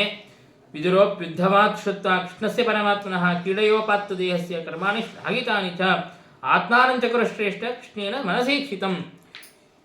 ಶ್ರೀಕೃಷ್ಣ ಪರಮಾತ್ಮ ನಮಗೆ ಎಲ್ಲ ತತ್ವಗಳನ್ನು ಉಪದೇಶ ಮಾಡಿದಾಗ ನಿನ್ನನ್ನೂ ಕೂಡ ಮಧ್ಯೆ ಮಧ್ಯೆ ವಿದುರ ನಿನ್ನನ್ನೂ ಕೂಡ ಮಧ್ಯೆ ಸ್ಮರಣೆ ಮಾಡಿಕೊಳ್ಳುತ್ತಾ ಇದ್ದ ಅಂತನ್ನುವಂತಹ ಮಾತನ್ನು ತಿಳಿಸಿಕೊಟ್ಟಾಗ ವಿದುರನಿಗೆ ಪರಮ ಸಂತೋಷವಾಗುತ್ತದೆ. ಉದ್ಧವರು ಆ ಮಾತನ್ನು ತಿಳಿಸಿಕೊಟ್ಟು ತಾವು ಮುಂದಕ್ಕೆ ಹೋದ ಮೇಲೆ ಆ ವಿದುರನು ಕೂಡ ಪರಮಾತ್ಮನ ಧ್ಯಾನದಲ್ಲಿ ಆಸಕ್ತನಾಗುತ್ತಾನೆ. ಪರಮಾತ್ಮ ನನ್ನ ಮೇಲೆ ಎಷ್ಟು ಅನುಗ್ರಹವನ್ನು ಮಾಡಿದ್ದಾನೆ ಎಂಬುದಾಗಿ ಆ ರೀತಿಯಾಗಿ ಪರಮ ಭಾಗವತನಾದಂತಹ ವಿದುರನು ಕೂಡ ಆ ಪ್ರೇಮದಿಂದಾಗಿ ತನ್ನ ಕಣ್ಣು ಮುಚ್ಚಿ ತನ್ನ ಕಣ್ಣಿಂದಾಗಿ ನೀರು ಸುರಿಸುತ್ತಾ ಇದ್ದಾನೆ. ತನ್ನ ಮೈಲ್ಲವೂ ಕೂಡ ರೋಮಾಂಚಿತವಾಗುತ್ತಾ ಇದೆ. ಹೀಗೆ ವಿದುರನು ಆ ಪರಮಾತ್ಮನ ಉಪಕಾರವನ್ನು ಸ್ಮರಿಸುತ್ತಾ ತಾನು ಆನಂದವನ್ನು ಅನುಭವಿಸುತ್ತಾ ಇದ್ದಾನೆ. ಹೀಗೆ ನಾವು ಕೂಡ ಪರಮಾತ್ಮನ ಉಪಕಾರಗಳನ್ನು ನೆನೆಯುತ್ತಾ ಇರಬೇಕು. ದಾಸರು ಹೇಳುತ್ತಾರೆ ಅಲ್ಲ, ನಗುವರೋ ರೋಧಿಸುವರೋ ನಾಟ್ಯವಾಡುವರೋ ಅನ್ನುವಂತೆ ನಾವು ಆ ಪರಮಾತ್ಮನ ಧ್ಯಾನದಲ್ಲಿ ಆಸಕ್ತರಾಗಿರಬೇಕು. ಯಾವಾಗಲೂ ಕೂಡ ಪರಮಾತ್ಮ ನಮ್ಮನ್ನು ಏನು ಉಪಕಾರ ಮಾಡಿದ್ದಾನೆ, ನಮಗೆ ಏನು ಉಪಕಾರ ಮಾಡಿದ್ದಾನೆ ಅಂತ ವಿಚಾರವನ್ನು ಮಾಡಿದರೆ ನಮಗೆ ವಿಚಾರವನ್ನು ಕೂಡ ಸಂಪೂರ್ಣವಾಗಿ ಪರಮಾತ್ಮನ ಉಪಕಾರಗಳನ್ನು ಸ್ಮರಣೆ ಮಾಡುವುದಕ್ಕೂ ಕೂಡ ಸಾಧ್ಯವಾಗುವುದಿಲ್ಲ. ಪರಮಾತ್ಮ ತಾನು ನಮಗೆ ಜ್ಞಾನೋಪದೇಶವನ್ನು ಮಾಡಬೇಕು ಅಂತ ವೇದಗಳನ್ನು ವಿಭಾಗ ಮಾಡಿಕೊಟ್ಟಿದ್ದಾನೆ, ಇತಿಹಾಸ ಪುರಾಣಗಳನ್ನು ರಚನೆ ಮಾಡಿಕೊಟ್ಟಿದ್ದಾನೆ. ಇದಷ್ಟೇ ಅಲ್ಲದೆ ನಮಗೆ ಯೋಗ್ಯರಾದಂತಹ ಗುರುಗಳು, ನಮಗೆ ಜ್ಞಾನೋಪದೇಶವನ್ನು ಮಾಡುವಂತಹ ಗುರುಗಳನ್ನೂ ಕೂಡ ಕಳಿಸಿಕೊಟ್ಟಿದ್ದಾನೆ. ಇಷ್ಟೆಲ್ಲ ಮಾಡುವುದರ ಜೊತೆಗೆ ಪರಮಾತ್ಮ ನಮ್ಮನ್ನು ಈ ಸದಾಕಾಲ ರಕ್ಷಣೆ ಮಾಡುವುದಕ್ಕಾಗಿ ಚತುರ್ಭುಜಗಳನ್ನು ಧಾರಣೆ ಮಾಡಿ, ಶಂಖಚಕ್ರ ಗದಾಪದ್ಮಗಳನ್ನು ಧಾರಣೆ ಮಾಡಿ ಸದಾಕಾಲ ಜಗದ್ರಕ್ಷಾ ಕೇವಲೋದ್ಯೋಗಿನೋ ನಿಶಂ. ಪರಮಾತ್ಮನ ಕೈಗಳಿಗೆ ಬೇರೆ ವ್ಯಾಪಾರನೇ ಇಲ್ಲವಂತೆ, ಕೇವಲ ಜಗತ್ತಿನ ರಕ್ಷಣೆ ಮಾಡುವುದಷ್ಟೇ ವ್ಯಾಪಾರವಂತೆ. ಹಾಗೆ ಸದಾಕಾಲ ನಮ್ಮನ್ನು ರಕ್ಷಣೆ ಮಾಡುತ್ತಾ ಇರುತ್ತಾನೆ. ಮತ್ತೆ ಎಲ್ಲ ಜಗತ್ತಿನ ರಕ್ಷಣೆ ಮಾಡೋದಕ್ಕಾಗಿ ಒಂದು ರೂಪವನ್ನು ಧಾರಣೆ ಮಾಡೋದರ ಜೊತೆಗೆ ಸದಾಕಾಲ ನಮ್ಮನ್ನು ರಕ್ಷಣೆ ಮಾಡುತ್ತಾ ಇರಬೇಕು ಅಂತ ಪ್ರತ್ಯೇಕವಾಗಿ ಒಂದೊಂದು ರೂಪವನ್ನು ಸ್ವೀಕಾರ ಮಾಡಿ ಪ್ರತಿಯೊಬ್ಬ ಜೀವರಾಶಿಯಲ್ಲಿಯೂ ಕೂಡ ಪರಮಾತ್ಮ ಇದ್ದು ನಮ್ಮ ಜೊತೆಗೆ ಇದ್ದು ತಾನು ರಕ್ಷಣೆಯನ್ನು ಮಾಡುತ್ತಾ ಇರುತ್ತಾನೆ. ನೋಡ್ರಿ, ತಂದೆ ತಾಯಿಂದರಿರಬಹುದು, ಹೆಂಡತಿ ಇರಬಹುದು, ಮಕ್ಕಳಿರ್ಬೋದು, ಯಾರೇ ಇರ್ಬೋದು, 24 ತಾಸು ನಮ್ಮ ಜೊತೆಗೇ ಇರುತ್ತಾರೆ. ಅವರಿಗೊಂದು ಪರ್ಸನಲ್ ಸ್ಪೇಸ್ ಬೇಕು ಅಂತ ಅಂದುಕೊಳ್ಳುತ್ತಾರೆ. ಆದರೆ ಪರಮಾತ್ಮ ನಮ್ಮನ್ನು ಬಿಟ್ಟು ಒಂದು ಕ್ಷಣವೂ ಕೂಡ ಇರೋದಿಲ್ಲ. ಅನಾದಿ ಕಾಲದಿಂದ ಅನಂತ ಕಾಲದವರೆಗೆ ಪರಮಾತ್ಮ ನಮ್ಮ ಜೊತೆಗೇನೇ ಇದ್ದು ರಕ್ಷಣೆಯನ್ನು ಮಾಡುತ್ತಾ ಇರುತ್ತಾನೆ. ಅಂತಹ ಪರಮಾತ್ಮನ ಉಪಕಾರವನ್ನು ಎಷ್ಟು ಸ್ಮರಿಸಿದರೂ ಕೂಡ ಕಡಿಮೆನೇ. ಹಾಗಾಗಿ ಆ ವಿದುರನು ಯಾವ ರೀತಿಯಾಗಿ ಆ ಪರಮಾತ್ಮನ ಧ್ಯಾನಾಸಕ್ತನಾಗಿ ಆ ಪ್ರೀತಿಯಿಂದಾಗಿ ಆ ಮೈಯೆಲ್ಲವೂ ಕೂಡ ರೋಮಾಂಚವನ್ನು ಹೊಂದಿದ್ದಾನೆಯೋ ಹಾಗೆ ನಾವು ಕೂಡ ಪರಮಾತ್ಮನ ಕಥೆಗಳನ್ನು ಕೇಳಬೇಕಾದಾಗ ಪರಮಾತ್ಮನ ಸ್ಮರಣೆಯನ್ನು, ಉಪಕಾರದ ಸ್ಮರಣೆಯನ್ನು ಮಾಡುತ್ತಾ ಆ ಪ್ರೀತಿಯಲ್ಲಿ, ಭಕ್ತಿಯಲ್ಲಿ ಮಗ್ನರಾಗಬೇಕು ಅನ್ನುವಂತಹ ತತ್ವವನ್ನು ನಮಗೆ ಇಲ್ಲಿ ಭಾಗವತ ಅಂತ ಅನ್ನೋದು ತಿಳಿಸಿಕೊಡುತ್ತಾ ಇದೆ. ಹೀಗೆ ಉದ್ಧವನಿಂದಾಗಿ ವಿದುರನು ಪರಮಾತ್ಮನ ಎಲ್ಲ ಚರಿತ್ರೆಯನ್ನು ಕೂಡ ತಿಳಿದುಕೊಂಡು ಇನ್ನು ಮೈತ್ರೇಯರೇ ನನಗೆ ತತ್ವೋಪದೇಶವನ್ನು ಮಾಡುವವರು ಎಂಬುದಾಗಿ ತಿಳಿದು ಅನೇಕ ಕಡೆಗೆ ಸಂಚಾರವನ್ನು ಮಾಡುತ್ತಾ ಮೈತ್ರೇಯರು ಇರುವಂತಹ ಗಂಗಾ ತೀರಕ್ಕೆ ಬಂದಿದ್ದಾನೆ. ಹರಿದ್ವಾರದಲ್ಲಿ ಮೈತ್ರೇಯರು ಇದ್ದರು. ಅಲ್ಲಿಗೆ ಬಂದು ಆ ಮೈತ್ರೇಯರನ್ನು ನಮಿಸಿದ್ದಾನೆ ವಿದುರ. ಈ ರೀತಿಯಾಗಿ ನಮಸ್ಕಾರವನ್ನು ಮಾಡಿ ವಿದುರನು ಮೈತ್ರೇಯರಿಗೆ ಪ್ರಶ್ನೆಯನ್ನು ಮಾಡುತ್ತಾ ಇದ್ದಾನೆ. ಸುಖಾಯ ಕರ್ಮಾಣಿ ಕರೋತಿ ಲೋಕೋ ನತೈಃ ಸುಖಂ ನಾಣ್ಯದುಪಾರಮಂ ವಾ ವಿಂದೇತ ಭೂಯಸ್ತತ ಏವ ದುಃಖಂ ಯದತ್ರ ಯುಕ್ತಂ ಭಗವಾನ್ ವದೇನ್ನಃ. ಲೋಕವೆಲ್ಲವೂ ಕೂಡ, ಜನರೆಲ್ಲರೂ ಕೂಡ ಸುಖ ಬೇಕು ಅಂತನ್ನೋದಕ್ಕಾಗಿಯೇ ಕರ್ಮಗಳನ್ನು ಮಾಡುತ್ತಾ ಇರುತ್ತಾರೆ. ಹೀಗೆ ಸುಖಕ್ಕಾಗಿ ಕರ್ಮಗಳನ್ನು ಮಾಡಿದರೂ ಕೂಡ ಅವರು ಸುಖವನ್ನು ಹೊಂದದೇನೆ ಅನೇಕ ಪ್ರಸಂಗಗಳಲ್ಲಿ ದುಃಖವನ್ನೇ ಹೊಂದುವಂತೆ ಆಗುತ್ತದೆ. ಹಾಗಾಗಿ ಇಂತಹ ದುಃಖಮಯವಾದಂತಹ ಈ ಸಂಸಾರದಲ್ಲಿ ಮತ್ತೆ ಬರದೇ ಇದ್ದಂತೆ ಏನು ಮಾಡಬೇಕು, ಬರದೇ ಇರೋದಕ್ಕಾಗಿ ಏನು ಮಾಡಬೇಕು, ಅದನ್ನು ನಮಗೆ ತಿಳಿಸಿಕೊಡಬೇಕು ಎಂಬುದಾಗಿ ಪ್ರಶ್ನೆಯನ್ನು ಮಾಡುತ್ತಾ ಇದ್ದಾರೆ. ಯಾಕೆ ಅಂತಂದರೆ ನೀವು ಅವಶ್ಯವಾಗಿಯೂ ಕೂಡ ಅಂತಹ ಪ್ರಶ್ನೆಗಳಿಗೆ ಉತ್ತರವನ್ನು ಕೊಡಲೇಬೇಕು ಅಂತಹ ಆಗ್ರಹಪೂರ್ವಕವಾಗಿ ತಾನು ಪ್ರಶ್ನೆಯನ್ನು ಮಾಡುತ್ತಾ ಇದ್ದಾನೆ. ಜನಸ್ಯ ಕೃಷ್ಣಾದ್ವಿಮುಖಸ್ಯ ದೈವಾತ್ ಅಧರ್ಮಶೀಲಸ್ಯ ಸುದುಃಖಿತಸ್ಯ ಅನುಗ್ರಹ ಏಹ ಚರಂತಿ ನೂನಂ ಭೂತಾನಿ ಭವ್ಯಾನಿ ಜನಾರ್ದನಸ್ಯ. ನಿಮ್ಮಂತಹ ವಿಭೂತಿ ಪುರುಷರು, ಶ್ರೀಕೃಷ್ಣ ಪರಮಾತ್ಮನ ಭಗವಂತನ ಸಾನ್ನಿಧ್ಯವನ್ನು ಹೊಂದಿದಂತಹ ನೀವು ಕೇವಲ ಭೂತಗಳಿಗೆ, ಎಲ್ಲ ಪ್ರಾಣಿಗಳಿಗೂ ಕೂಡ ತತ್ವೋಪದೇಶವನ್ನು ಮಾಡಿ ಅನುಗ್ರಹ ಮಾಡೋದಕ್ಕಾಗಿಯೇ ನೀವು ಸಂಚಾರ ಮಾಡುತ್ತಾ ಇರುತ್ತೀರಿ. ಯಾವ ಸಜ್ಜನರು ಕೃಷ್ಣನಿಂದಾಗಿ ವಿಮುಖರಾಗಿರುತ್ತಾರೆ, ಭಗವಂತನ ಧ್ಯಾನಾದಿಗಳಲ್ಲಿ ಆಸಕ್ತರಾಗಿರೋದಿಲ್ಲ, ಭಗವದ್ಭಕ್ತಿಯನ್ನು ಮಾಡೋದಿಲ್ಲ, ಅಧರ್ಮಶೀಲಸ್ಯ, ಧರ್ಮ ಏನು ಅಧರ್ಮ ಏನು ಅಂತ ಗೊತ್ತಿದ್ರೂ ಕೂಡ ಧರ್ಮದಲ್ಲಿ ಪ್ರವೃತ್ತರಾಗದೇನೆ ಅಧರ್ಮವನ್ನು ಮಾಡುತ್ತಾ ಇರುತ್ತಾರೆಯೋ ಆ ಕಾರಣದಿಂದಲೇನೆ ಕೃಷ್ಣನಿಂದಾಗಿ ವಿಮುಖರಾಗಿ ಅಧರ್ಮವನ್ನು ಮಾಡುತ್ತಾ ಇದ್ದದ್ದರಿಂದಲೇನೆ ಸುದುಃಖಿತಸ್ಯ, ಅನೇಕ ವಿಧವಾದಂತಹ ದುಃಖಗಳನ್ನು ಕ್ಲೇಶಗಳನ್ನು ಅನುಭವಿಸುತ್ತಾ ಇರುತ್ತಾರೆಯೋ ಅಂತಹ ಸಜ್ಜನರನ್ನು ಉದ್ಧಾರ ಮಾಡೋದಕ್ಕಾಗಿ ಅನುಗ್ರಹ ಏಹ ಚರಂತಿ ನೂನಂ, ಅವರ ಮೇಲೆ ತತ್ವೋಪದೇಶವನ್ನು ಮಾಡಿ ಅಧರ್ಮ ಮಾರ್ಗವನ್ನು ಬಿಡಿಸಿ ಧರ್ಮ ಮಾರ್ಗದಲ್ಲಿ ಕರೆದುಕೊಂಡು ಬಂದು ಭಗವಂತನ ಭಕ್ತಿಯಲ್ಲಿ ಆಸಕ್ತರಾಗುವಂತೆ ಮಾಡುತ್ತೀರಿ. ಹಾಗಾಗಿ ನೀವು ಅವಶ್ಯವಾಗಿಯೂ ಕೂಡ ತತ್ವೋಪದೇಶವನ್ನು ಮಾಡಬೇಕು ಎಂಬುದಾಗಿ ಕೇಳುತ್ತಾ ಇದ್ದಾನೆ. ಮತ್ತು ನೀವು ಎಷ್ಟು ಭಗವಂತನ ಚರಿತ್ರೆಗಳನ್ನು ಹೇಳಿದರೂ ಕೂಡ ನನಗೆ ತೃಪ್ತಿ ಸಾಕು ಅಂತ ಅನಿಸೋದೇ ಇಲ್ಲ. ಕಸ್ತೃಪ್ಯಾತ್ ತೀರ್ಥಪಾದೋಭಿಧಾನಾತ್ ಸತ್ರೇಶೋ ಸೂರ್ಯಭಿದೀಡ್ಯಮಾನಾತ್ ಯಃ ಕರ್ಣನಾಡೀಂ ಪುರುಷಸ್ಯ ಯಾತೋ ಭಯಪ್ರದಾಂ ಗೇಹರತಿಂ ಚಿನತ್ತಿ. ಆ ಶ್ರೀಕೃಷ್ಣನ ಮಹಿಮೆಯನ್ನು, ಭಗವಂತನ ಮಹಿಮೆಯನ್ನು ಎಷ್ಟು ಕೇಳಿದರೂ ಕೂಡ ಸಾಕು ಅಂತ ಯಾವ ಸಜ್ಜನಿಗೂ ಕೂಡ ಅನಿಸೋದಿಲ್ಲ. ಇನ್ನೂ ಕೇಳಬೇಕು ಅಂತಲೇ ಅನಿಸುತ್ತಾ ಇರುತ್ತದೆ. ನೀವು ನಿನ್ನೆ ಹೇಳಿದ್ರಲ್ಲ, ಭಾಗವತವನ್ನು ಎಷ್ಟು ಕೇಳಿದರೂ ಕೂಡ ಮತ್ತೆ ಕೇಳಬೇಕು ಅಂತ ಅನಿಸುತ್ತಾನೇ ಇದೆ, ಸಾಕು ಅಂತ ಅನಿಸುತ್ತಾನೇ ಇಲ್ಲ. ಭಗವಂತ ನಮ್ಮ ಮೇಲೆ ಮಾಡಿದಂತಹ ದೊಡ್ಡ ಅನುಗ್ರಹ, ಹಾಗೆ ಇನ್ನೂ ವಿಶೇಷವಾದಂತಹ ಆಸಕ್ತಿಯನ್ನು ಕೊಡಲಿ ಅಂತನ್ನುವಂತಹ ಪ್ರಾರ್ಥನೆಯನ್ನು ನಾವು ಮಾಡಿಕೊಳ್ಳಬೇಕು. ಹಾಗೆ ವಿದುರ ಹೇಳುತ್ತಾ ಇದ್ದಾನೆ, ಹಾಗಾಗಿ ನಮಗೆ ತೃಪ್ತಿ ಅಂತನ್ನೋದು ಆಗೋದೇ ಇಲ್ಲ. ನೀವು ಎಷ್ಟು ಭಗವಂತನ ಚರಿತ್ರೆಗಳನ್ನು ಹೇಳಿದರೂ ಕೂಡ ಆ ಭಗವಂತನ ಚರಿತ್ರೆಗಳು ನಾವು ಕಿವಿಯಿಂದ ಕೇಳುತ್ತಾ ಇದ್ದರೆ ನಮಗೆ ಏನು ಸಂಸಾರದ ಭಯವಿದೆ ಆ ಎಲ್ಲ ಭಯವೂ ಕೂಡ ಪರಿಹಾರವಾಗುತ್ತದೆ. ಹಾಗಾಗಿ ಭಯಪ್ರದವಾದಂತಹ ಆ ಸಂಸಾರದಲ್ಲಿ ಆಸಕ್ತಿ ಗೇಹರತಿಂ ಚಿನತ್ತಿ, ಆ ಆಸಕ್ತಿಯನ್ನು ಶ್ರೀಕೃಷ್ಣ ಪರಮಾತ್ಮನ ಕಥೆ ಅಂತನ್ನೋದು ಅದು ನಾಶ ಮಾಡಿಬಿಡುತ್ತದೆ. ಹಾಗಾಗಿ ಸವಿಶ್ವಜನ್ಮ ಸ್ಥಿತಿ ಸಂಯಮಾರ್ತೆ ಕೃತಾವತಾರ ಪ್ರಕೃಷೀತ ಶಕ್ತಿ ಚಕಾರ ಕರ್ಮಾಣಿ ಅತಿ ಪೌರುಷಾಣಿ ಯಾಣೀಶ್ವರ ಕೀರ್ತಯ ತಾನಿ ಮಹ್ಯಂ. ಪರಮಾತ್ಮ ತಾನು ಲೀಲೆಯಿಂದಾಗಿ ವಿಶ್ವದ ಸೃಷ್ಟಿಯಾದಿಗಳನ್ನು ಮಾಡುತ್ತಾನೆ ಮತ್ತು ಎಲ್ಲ ಸಜ್ಜನರ ಉದ್ಧಾರವನ್ನು ಮಾಡೋದಕ್ಕಾಗಿ ಪರಮಾತ್ಮ ಅವತಾರಗಳನ್ನು ಮಾಡೋದು ಅಂತಂದರೆ ಸ್ಮೃತಿ ಕೀರ್ತನ ಪ್ರಣತಭಿರ್ ವಿಮುಕ್ತೆಯೇ ಸ್ವಜನಸ್ಥಿ ಯಾತ್ರೆಯ ಅನೇಕ ರೂಪತಾಂ ಅಂತ ಹೇಳಿದಂತೆ ಪರಮಾತ್ಮ ಅವತಾರಗಳನ್ನು ಮಾಡಿದಾಗ ಆ ಪರಮಾತ್ಮನ ಚರಿತ್ರೆಗಳನ್ನು ಸ್ಮರಣೆ ಮಾಡೋದಕ್ಕಾಗಿ ಆಗುತ್ತದೆ. ಪರಮಾತ್ಮ ಅವತಾರವನ್ನು ಮಾಡದೆ ತಾನು ಅವ್ಯಕ್ತವಾಗಿ ಹಾಗೆ ಇದ್ದು ಬಿಟ್ಟರೆ ನಾವೆಲ್ಲರೂ ಏನಂತ ಉಪಾಸನೆಯನ್ನು ಮಾಡಬೇಕು? ಪರಮಾತ್ಮನ ಚರಿತ್ರೆ ನಮಗೆ ಗೊತ್ತಾಗೋದಿಲ್ಲ, ಪರಮಾತ್ಮನ ಗುಣಗಳು, ಪರಮಾತ್ಮನ ನಾಮಗಳು ಯಾವುದೂ ಕೂಡ ಗೊತ್ತಾಗದೇ ಇರುವಂತಹ ಒಂದು ಕಠಿಣವಾದಂತಹ ಪರಿಸ್ಥಿತಿ, ದುಸ್ಸಹವಾದಂತಹ ಪರಿಸ್ಥಿತಿ ಅಂತ ಅನ್ನೋದು ಬರುತ್ತದೆ. ಹಾಗಾಗಿ ಸಜ್ಜನರನ್ನು ಉದ್ಧಾರ ಮಾಡೋದಕ್ಕಾಗಿ ತನ್ನ ಚರಿತ್ರೆಗಳ ಸ್ಮರಣೆ ಮಾಡಿ, ತನ್ನ ನಾಮಗಳ ಸ್ಮರಣೆ ಮಾಡಿ, ತನ್ನ ಗುಣಗಳ ಸ್ಮರಣೆ ಮಾಡಿ ಸಜ್ಜನರನ್ನು ಅನುಗ್ರಹ ಮಾಡೋದಕ್ಕಾಗಿಯೇ ಪರಮಾತ್ಮ ಅವತಾರಗಳನ್ನು ಮಾಡುತ್ತಾ ಇರುತ್ತಾನೆ. ಅಂತಹ ಪರಮಾತ್ಮ ತಾನು ಅವತಾರವನ್ನು ಮಾಡಿ ಏನು ಅತಿಮರ್ತ್ಯವಾದಂತಹ ಮನುಷ್ಯರಿಗೆ ಗೋಚರವಾಗದೇ ಇರುವಂತಹ ಅಲೌಕಿಕವಾದಂತಹ ಕಾರ್ಯಗಳನ್ನು ಏನು ಮಾಡಿದ್ದಾನೆಯೋ ಅದನ್ನು ನಮಗೆ ತಿಳಿಸಿಕೊಡಬೇಕು ಎಂಬುದಾಗಿ ಈ ರೀತಿಯಾಗಿ ವಿದುರ ಮೈತ್ರೇಯರಿಗೆ ಪ್ರಶ್ನೆಯನ್ನು ಮಾಡಿದ್ದಾನೆ. ಆಗ ಮೈತ್ರೇಯರು ಹೇಳುತ್ತಾ ಇದ್ದಾರೆ, ಸಾಧು ಪೃಷ್ಟಂ ತ್ವಯಾ ಸಾಧೋ ಲೋಕಾನ್ ಸಾಧ್ವನುಗೃಹ್ಣತ ಕೀರ್ತಿಂ ವಿತನ್ವತಾ ಲೋಕೆ ಆತ್ಮನೋಧೋಕ್ಷಜಾತ್ಮನಃ. ನೀನು ಏನು ಪ್ರಶ್ನೆಯನ್ನು ಮಾಡಿದ್ದೀಯೋ ಇದು ಬಹಳ ಶ್ರೇಷ್ಠವಾದಂತಹ ಪ್ರಶ್ನೆಯನ್ನು ಮಾಡಿದ್ದಿ. ಇಡೀ ಲೋಕಕ್ಕೂ ಕೂಡ ಕ್ಷೇಮವನ್ನು ಉಂಟು ಮಾಡುವಂತಹ ಪ್ರಶ್ನೆಯನ್ನು ಮಾಡಿದ್ದಿ.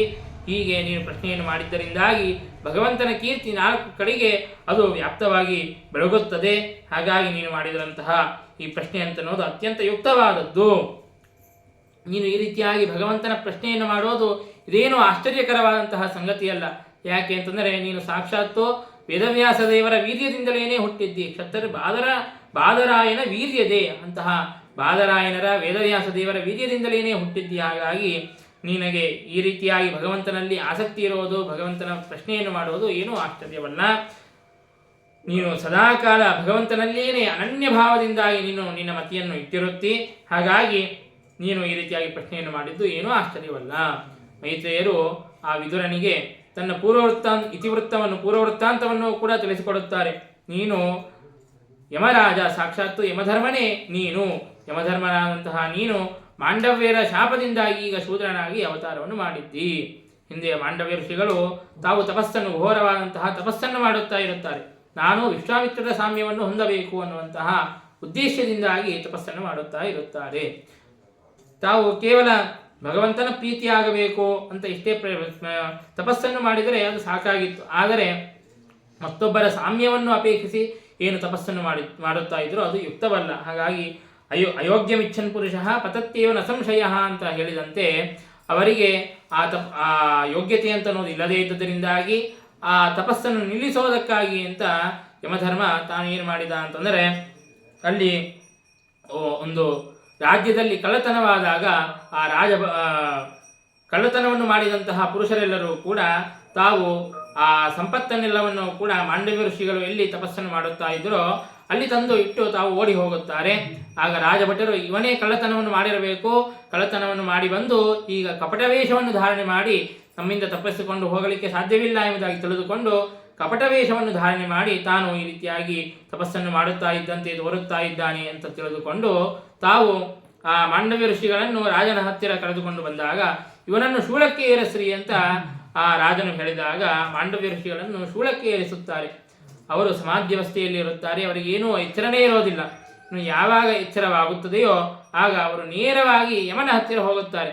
ಯಮನ ಹತ್ತಿರ ಹೋಗಿ ಕೇಳುತ್ತಾರೆ, ನಾನು ಏನು ಅಪರಾಧ ಮಾಡಿದ್ದರಿಂದಾಗಿ ನನಗೆ ಈ ರೀತಿಯಾಗಿ ಶಿಕ್ಷೆಯನ್ನು ಕೊಡಿಸಿದ್ದಿ ಅಂತ ಕೇಳಿದಾಗ ಆಗ ಯಮನು ವಾಸ್ತವವಾದಂತಹ ಉತ್ತರವನ್ನು ಹೇಳದೆ, ನೀನು ವಿಶ್ವಾಮಿತ್ರರ ಸಾಮ್ಯವನ್ನು ಅಪೇಕ್ಷಿಸಿ ನೀನು ಈ ಒಂದು ತಪಸ್ಸನ್ನು ಮಾಡಿದ್ದಿ, ಅದು ಅಯುಕ್ತವಾದದ್ದು ಅನ್ನುವಂತಹ ನಿಜವಾದಂತಹ ಕಾರಣವನ್ನು ಹೇಳದೇನೆ ನೀನು ಸಣ್ಣ ಹುಡುಗನಿದ್ದಾಗ ಒಂದು ನೊಣಕ್ಕೆ ಸೂಜಿಯನ್ನು ತಗೊಂಡು ಚುಚ್ಚಿದ್ದಿ, ಹಾಗಾಗಿ ನಿನ್ನೂ ಕೂಡ ಈಗ ಶೂಲಕ್ಕೆ ಏರಿಸಿದ್ದೇವೆ ಅಂತ ಹೇಳುತ್ತಾರೆ. ಆಗ ಮಾಂಡವ್ಯರು ಸಿಟ್ಟಿಗೆ ಬಂದು 12 ವರ್ಷಗಳ ತನಕ ಆ ಪುರುಷನಿಗೆ ಯಾವ ಪಾಪದಲ್ಲಿ ಲೇಪವೂ ಕೂಡ ಆಗೋದಿಲ್ಲ ಎಂಬುದಾಗಿ ಶಾಸ್ತ್ರ ಇದೆ. ಹಾಗಾಗಿ ನನ್ನ ಸಣ್ಣ ಅಪರಾಧಕ್ಕೆ ಇಂತಹ ದೊಡ್ಡವಾದಂತಹ ಶಿಕ್ಷೆಯನ್ನು ಕೊಟ್ಟಿದ್ದಿ, ಹಾಗಾಗಿ ನೀನು ಶೂದ್ರನಾಗಿ ಹುಟ್ಟು ಎಂಬುದಾಗಿ ಮಾಂಡವ್ಯ ಋಷಿಗಳಿಂದಾಗಿ ಶಾಪವನ್ನು ಪಡೆದಿದ್ದಾರೆ ಯಮಧರ್ಮ. ತಾವು ಶಾಪವನ್ನು ಬೇಕಾದರೆ ಪರಿಹಾರವನ್ನು ಮಾಡಿಕೊಳ್ಳಬಹುದಾಗಿತ್ತು. ಹಾಗಿದ್ದರೂ ಕೂಡ ಮಾಂಡವ್ಯ ಋಷಿಗಳ ತಪಸ್ಸಿನ ಭಂಗವನ್ನು ಮಾಡೋದಕ್ಕಾಗಿ ಯಾವಾಗ ದೊಡ್ಡವರಿಗೆ ಶಾಪವನ್ನು ಕೊಡುತ್ತಾರೆಯೋ ಆಗ ಅವರ ತಪಸ್ಸೆಲ್ಲವೂ ಕೂಡ ಭಗ್ನವಾಗಿ ಹೋಗುತ್ತದೆ. ಹಾಗಾಗಿ ಅವರ ತಪಸ್ಸನ್ನು ನಾಶ ಮಾಡೋದಕ್ಕಾಗಿಯೇ ಯಮಧರ್ಮ ಶಾಪವನ್ನು ಸ್ವೀಕಾರ ಮಾಡಿದ್ದಾನೆ. ಹಾಗಾಗಿ ಅಂತಹ ಯಮಧರ್ಮನೇ ಈಗ ನೀನು ವೇದವ್ಯಾಸ ದೇವರಿಂದಾಗಿ ನೀನು ಶೂದ್ರನಾಗಿ ಹುಟ್ಟಿದ್ದೀಯಾ. ಹಾಗಾಗಿ ನೀನು ಭಗವಂತನಿಗೆ ಅತ್ಯಂತ ಪ್ರಿಯನಾದವನು. ಭಗವಾನ್ ಭಗವತೋ ನಿತ್ಯಂ ಸಮತ ಸಾನುಗಸ್ಯಹಿ. ಹಾಗಾಗಿ ನಿನಗೆ ಅವಶ್ಯವಾಗಿಯೂ ಕೂಡ ಜ್ಞಾನೋಪದೇಶವನ್ನು ಮಾಡುತ್ತೇನೆ. ಶ್ರೀಕೃಷ್ಣ ಪರಮಾತ್ಮ ಅದಕ್ಕಾಗಿಯೇ ನನ್ನನ್ನು ಕಳಿಸಿಕೊಟ್ಟಿದ್ದಾನೆ. ಹಾಗಾಗಿ ಅವಶ್ಯವಾಗಿಯೂ ಕೂಡ ನಾನು ನಿನಗೆ ತತ್ವೋಪದೇಶವನ್ನು ಮಾಡುತ್ತೇನೆ. ಭಗವಂತನ ಅನೇಕ ಲೀಲೆಗಳನ್ನು ನಾನು ನಿನಗೆ ವರ್ಣನೆ ಮಾಡುತ್ತೇನೆ.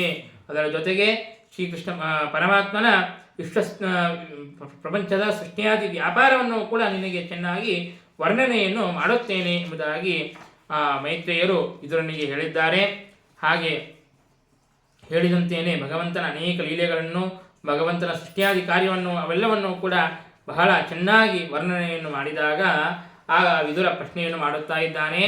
ಭಗವಂತ ತಾನು ಎಲ್ಲ ಸೃಷ್ಟಿಯಾದಿಗಳನ್ನು ಕೂಡ ಮಾಡುತ್ತಾನೆ ಅಂತ ಹೇಳುತ್ತಾ ಇದ್ದೀರಿ, ಆದರೆ ಇದು ಯಾಕೋ ಅಯುಕ್ತ ಅಂತ ನನಗೆ ತೋರುತ್ತಾ ಇದೆ. ಯಾಕೆ ಅಂತಂದರೆ ಭಗವಂತ ಸೃಷ್ಟಿಯನ್ನು ಮಾಡೋದು ಅಂತಂದರೆ ತಾನು ಕ್ರೀಡೆಯನ್ನು ಮಾಡೋದು, ಲೀಲೆಯಿಂದಾಗಿ ಪರಮಾತ್ಮ ಈ ಎಲ್ಲ ಸೃಷ್ಟಿಯನ್ನು ಕೂಡ ಮಾಡುತ್ತಾನೆ ಅಂತ ನಮಗೆ ವಿವರಣವನ್ನು ಮಾಡಿದ್ದೀರಿ. ಆದರೆ ಲೀಲೆಯನ್ನು ಮಾಡೋದು ಕೂಡ ಮಕ್ಕಳು ಆಟವನ್ನು ಆಡುತ್ತಾರೆ. ಯಾಕೆ ಆಟವನ್ನು ಆಡುತ್ತಾರೆ? ಸಂತೋಷ ಅಂತ ಅನ್ನೋದು ಬರಬೇಕು, ಸಂತೋಷಕ್ಕಾಗಿ ಅಂತ ಅವರು ಕ್ರೀಡೆಯನ್ನು ಮಾಡುತ್ತಾರೆ. ಹಾಗೆ ಭಗವಂತನು ಕೂಡ ಕ್ರೀಡಿಸುತ್ತಾನೆ ಅಂತಂದರೆ ಅವನಿಗೂ ಕೂಡ ಸಂತೋಷಕ್ಕಾಗಿ ಏನೇ ಮಾಡುತ್ತಾನೆ ಅಂತ ಆಯಿತಲ್ಲ. ಹಾಗಾಗಿ ಸುಖಪೂರ್ಣನಾದಂತಹ ಆಪ್ತಕಾಮನಾದಂತಹ ಪರಮಾತ್ಮ ತಾನು ಅಪೂರ್ಣನಾದವನಂತೆ ತಾನು ಕ್ರೀಡೆಯನ್ನಾದರೂ ಹೇಗೆ ಮಾಡುತ್ತಾನೆ ಅನ್ನುವಂತಹ ಮೊದಲನೇ ಪ್ರಶ್ನೆಯನ್ನು ಮಾಡಿದ್ದಾರೆ. ಪರಮಾತ್ಮ ತಾನು ಚಿನ್ಮಾತ್ರ ಜ್ಞಾನರೂಪನಾಗಿದ್ದಾನೆ, ವಿಕಾರವಿಲ್ಲ, ಸದಾ ನಿತ್ಯತೃಪ್ತ. ಹಾಗಿದ್ರೂ ಕೂಡ ತಾನು ಕ್ರೀಡೆಯನ್ನು ಮಾಡುವುದು ಯಾಕೆ ಮಾಡುತ್ತಾನೆ ಅಂತ ಪ್ರಶ್ನೆಯನ್ನು ಮಾಡಿದ್ದಾರೆ. ಇನ್ನು ಎರಡನೇದಾಗಿ ಅಸ್ರಾಕ್ಷೀತ್ ಭಗವಾನ್ ವಿಷ್ಣು ಗುಣಮಯ್ಯಾತ್ಮಮಾಯೆಯ ತಥಾ ಸಂಸ್ಥಾಪಯತ್ಯೇತದ್ ಭೂಯ ಪ್ರತ್ಯಭಿಧಾಸ್ಯತಿ ದೇಶತಃ ಕಾಲತೋ ಯೋಸೋ ಅವಸ್ಥಾತಃ ಸ್ವತೋನ್ಯತಃ ಅವಿಲುಪ್ತಾವಬೋಧಾತ್ಮ ಸಯುಜ್ಯೇ ತಾದಯ ಕಥಂ. ಇನ್ನು ಪರಮಾತ್ಮ ತಾನು ಸೃಷ್ಟಿಕಾಲದಲ್ಲಿ ಸೃಷ್ಟಿಯನ್ನು ಮಾಡಬೇಕು ಅಂತ ಅಪೇಕ್ಷೆಯನ್ನು ಪಟ್ಟಾಗ ಪ್ರಕೃತಿಯನ್ನು ತೆಗೆದುಕೊಂಡು ಆ ಎಲ್ಲ ಸೃಷ್ಟಿಯಾದಿ ಕಾರ್ಯವನ್ನು ಕೂಡ ಮಾಡಿದ್ದಾನೆ ಅಂತ ನೀವು ಹೇಳಿದ್ದೀರಿ. ಆದರೆ ಪರಮಾತ್ಮನಿಗೂ ಪ್ರಕೃತಿಗೂ ಸಂಬಂಧವಾದದ್ದು ಹೇಗೆ? ಯಾಕೆ ಅಂತಂದರೆ ಯಾರಿಗೆ ಭಗವಂತನ ಅಪರೋಕ್ಷ ಜ್ಞಾನವಾಗಿರುತ್ತದೆಯೋ ಅವರಿಗೆ ಪ್ರಕೃತಿ ಸಂಬಂಧ ಅಂತನ್ನೋದೇ ಇರೋದಿಲ್ಲ. ಹಾಗಾಗಿ ಪರಮಾತ್ಮನಿಗೆ ತನ್ನ ಜ್ಞಾನ ಅಂತನ್ನೋದು ಚೆನ್ನಾಗಿ ಎಲ್ಲರಿಗಿಂತಲೂ ಕೂಡ ಸ್ಪಷ್ಟವಾಗಿ ಪರಮಾತ್ಮನಿಗೇನೇ ಇದ್ದದ್ದು. ಪರಮಾತ್ಮ ತನ್ನನ್ನು ಪೂರ್ಣವಾಗಿ ತಿಳಿದುಕೊಂಡಿದ್ದಾನೆ. ಹಾಗಾಗಿ ಭಗವಂತನ ಅಪರೋಕ್ಷ ಜ್ಞಾನ ಇರುವಂತಹ ತನಗೆ ಆ ಪ್ರಕೃತಿಯ ಸಂಬಂಧವಾದದ್ದು ಹೇಗೆ? ಹಾಗಾಗಿ ಪ್ರಕೃತಿಯಿಂದಾಗಿ ಸೃಷ್ಟಿಯನ್ನು ಮಾಡಿದ್ದು ಹೇಗೆ ಅಂತ ಎರಡನೇ ಪ್ರಶ್ನೆಯನ್ನು ಮಾಡಿದ್ದಾನೆ. ಇನ್ನು ಭಗವಾನ್ ಏಷೈವೈಕಃ ಸರ್ವಕ್ಷೇತ್ರೇಷು ಅವಸ್ಥಿತಃ ಅಮುಷ್ಯ ದುರ್ಭಗತ್ವಂ ವಾ ಕ್ಲೇಶೋ ವಾ ಕರ್ಮಭಿಕ್ಕುತಃ. ಇನ್ನು ಭಗವಂತ ತಾನು ಎಲ್ಲ ಸೃಷ್ಟಿಯನ್ನು ಮಾಡಿ ಎಲ್ಲರಲ್ಲಿಯೂ ಕೂಡ ಪ್ರವೇಶವನ್ನು ಮಾಡುತ್ತಾನೆ ಅಂತ ನೀವು ಹೇಳುತ್ತೀರಿ. ಹಾಗಾದರೆ ಭಗವಂತ ಎಲ್ಲ ಪ್ರಾಣಿಗಳಲ್ಲಿಯೂ ಕೂಡ ಪ್ರವೇಶವನ್ನು ಮಾಡಿದ ಅಂತಂದರೆ ಜೀವರಿಗೆ ನಾನಾ ವಿಧವಾದಂತಹ ಕ್ಲೇಶಗಳು ಇವೆ, ನಾನಾ ವಿಧವಾದಂತಹ ದುಃಖಗಳು ಇವೆ, ನಾನಾ ವಿಧವಾದಂತಹ ದೌರ್ಭಾಗ್ಯ ಅಂತನ್ನೋದು ಇದೆ. ಹಾಗಾಗಿ ಪರಮಾತ್ಮ ನಮ್ಮೆಲ್ಲರಲ್ಲಿಯೂ ಕೂಡ ಪ್ರವೇಶವನ್ನು ಮಾಡಿದ ಅಂತಂದರೆ ಆಗ ಪರಮಾತ್ಮನಿಗೂ ಕೂಡ ನಮಗೆ ಇದ್ದಂತೆ ಕ್ಲೇಶ ದುಃಖಗಳು ಆಗುತ್ತವೆಯಾ ಅಂತ ಈ ರೀತಿಯಾಗಿ ಪ್ರಶ್ನೆಯನ್ನು ಮಾಡಿದಾಗ ಅದಕ್ಕೆ ಮೈತ್ರೇಯರು ಉತ್ತರವನ್ನು ಕೊಡುತ್ತಾ ಇದ್ದಾರೆ. ಭಗವಂತನ ಶಕ್ತಿ ಅಂತನ್ನೋದು ಅದು ಬಹಳ ವಿಚಿತ್ರವಾದದ್ದು. ಪರಮಾತ್ಮ ತಾನು ಸುಖಪೂರ್ಣನಾಗಿದ್ದಾನೆ.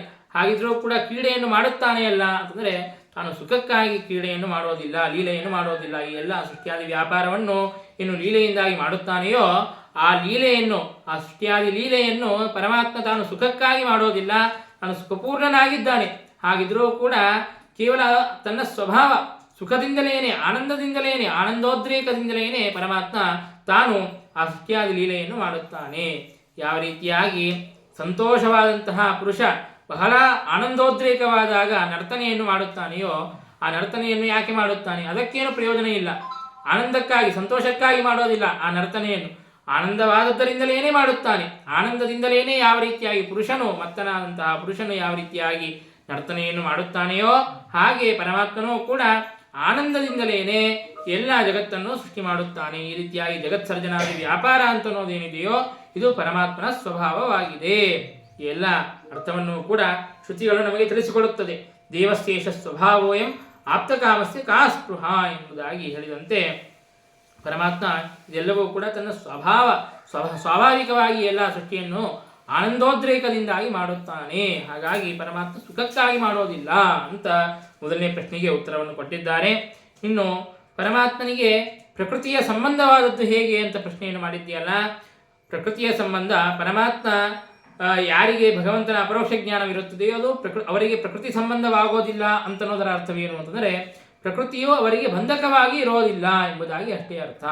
ಹಾಗಾಗಿ ಆ ಪರಮಾತ್ಮನಿಗೆ ಜ್ಞಾನವಿದ್ದರೂ ಕೂಡ ಆ ಪ್ರಕೃತಿಯನ್ನು ಪ್ರಕೃತಿ ಅನ್ನೋದು ಪರಮಾತ್ಮನಿಗೆ ಬಂಧಕವಾಗಿ ಇಲ್ಲ, ಪ್ರಕೃತಿಯೇ ಪರಮಾತ್ಮನ ಅಧೀನವಾಗಿ ಇದೆ. ಅಂತಹ ತನ್ನ ಅಧೀನವಾದಂತಹ ಪ್ರಕೃತಿಯಿಂದಾಗಿ ಪರಮಾತ್ಮ ಈ ಸೃಷ್ಟಿಯಾದಿ ವ್ಯಾಪಾರವನ್ನೆಲ್ಲವನ್ನೂ ಕೂಡ ಮಾಡುತ್ತಾನೆ.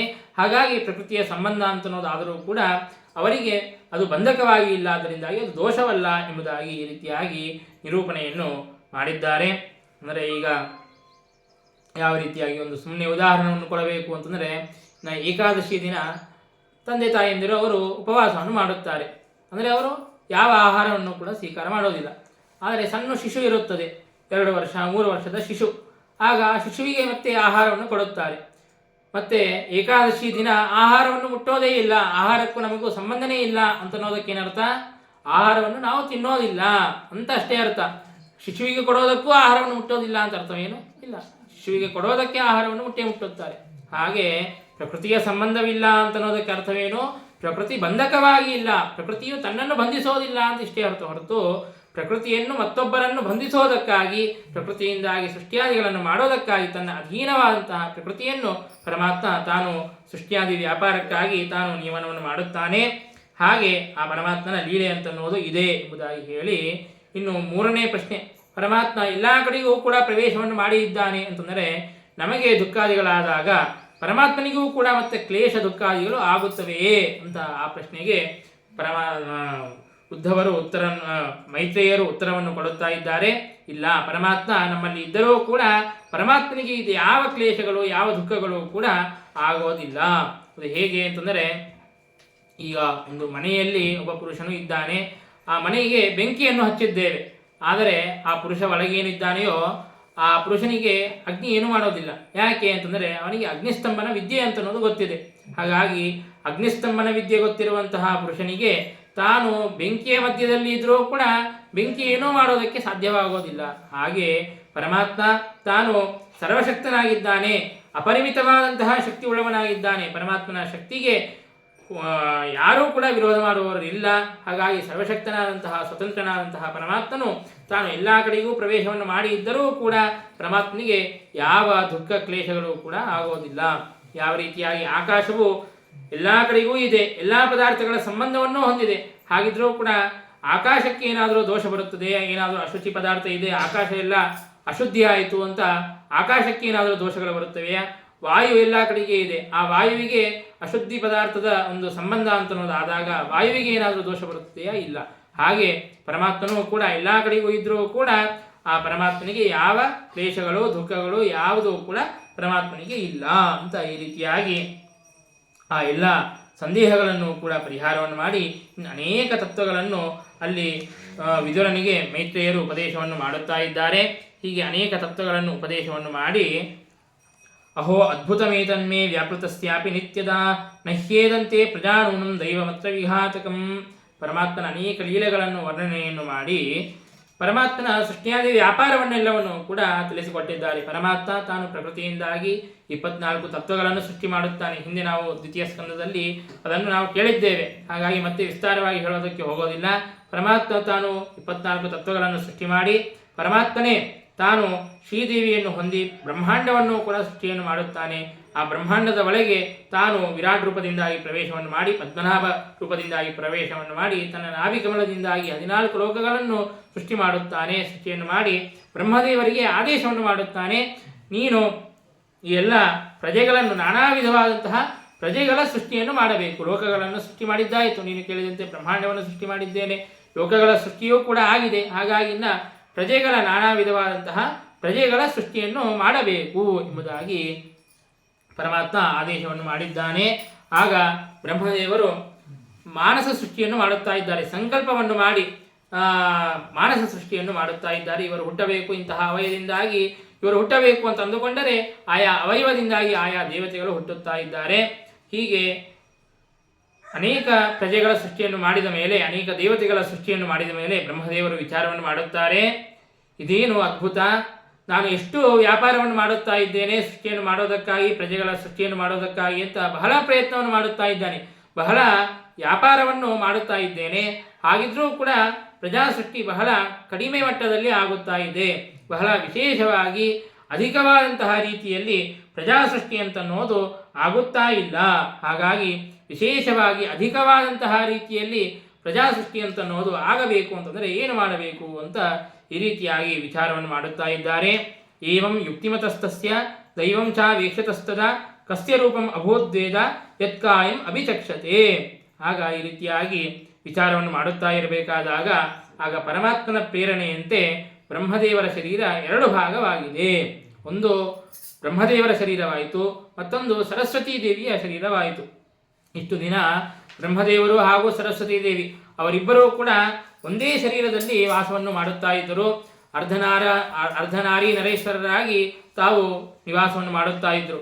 ಆದರೆ ವಿಶೇಷವಾಗಿ ಮೈಥುನ ವಿಧಿಯಿಂದಾಗಿ ಸೃಷ್ಟಿ ಅಂತನ್ನೋದು ಆಗಬೇಕು ಎಂಬುದಾಗಿ ಪರಮಾತ್ಮನ ಒಂದು ಆಜ್ಞೆಯಂತೆ, ಪರಮಾತ್ಮನ ಪ್ರೇರಣೆಯಂತೆ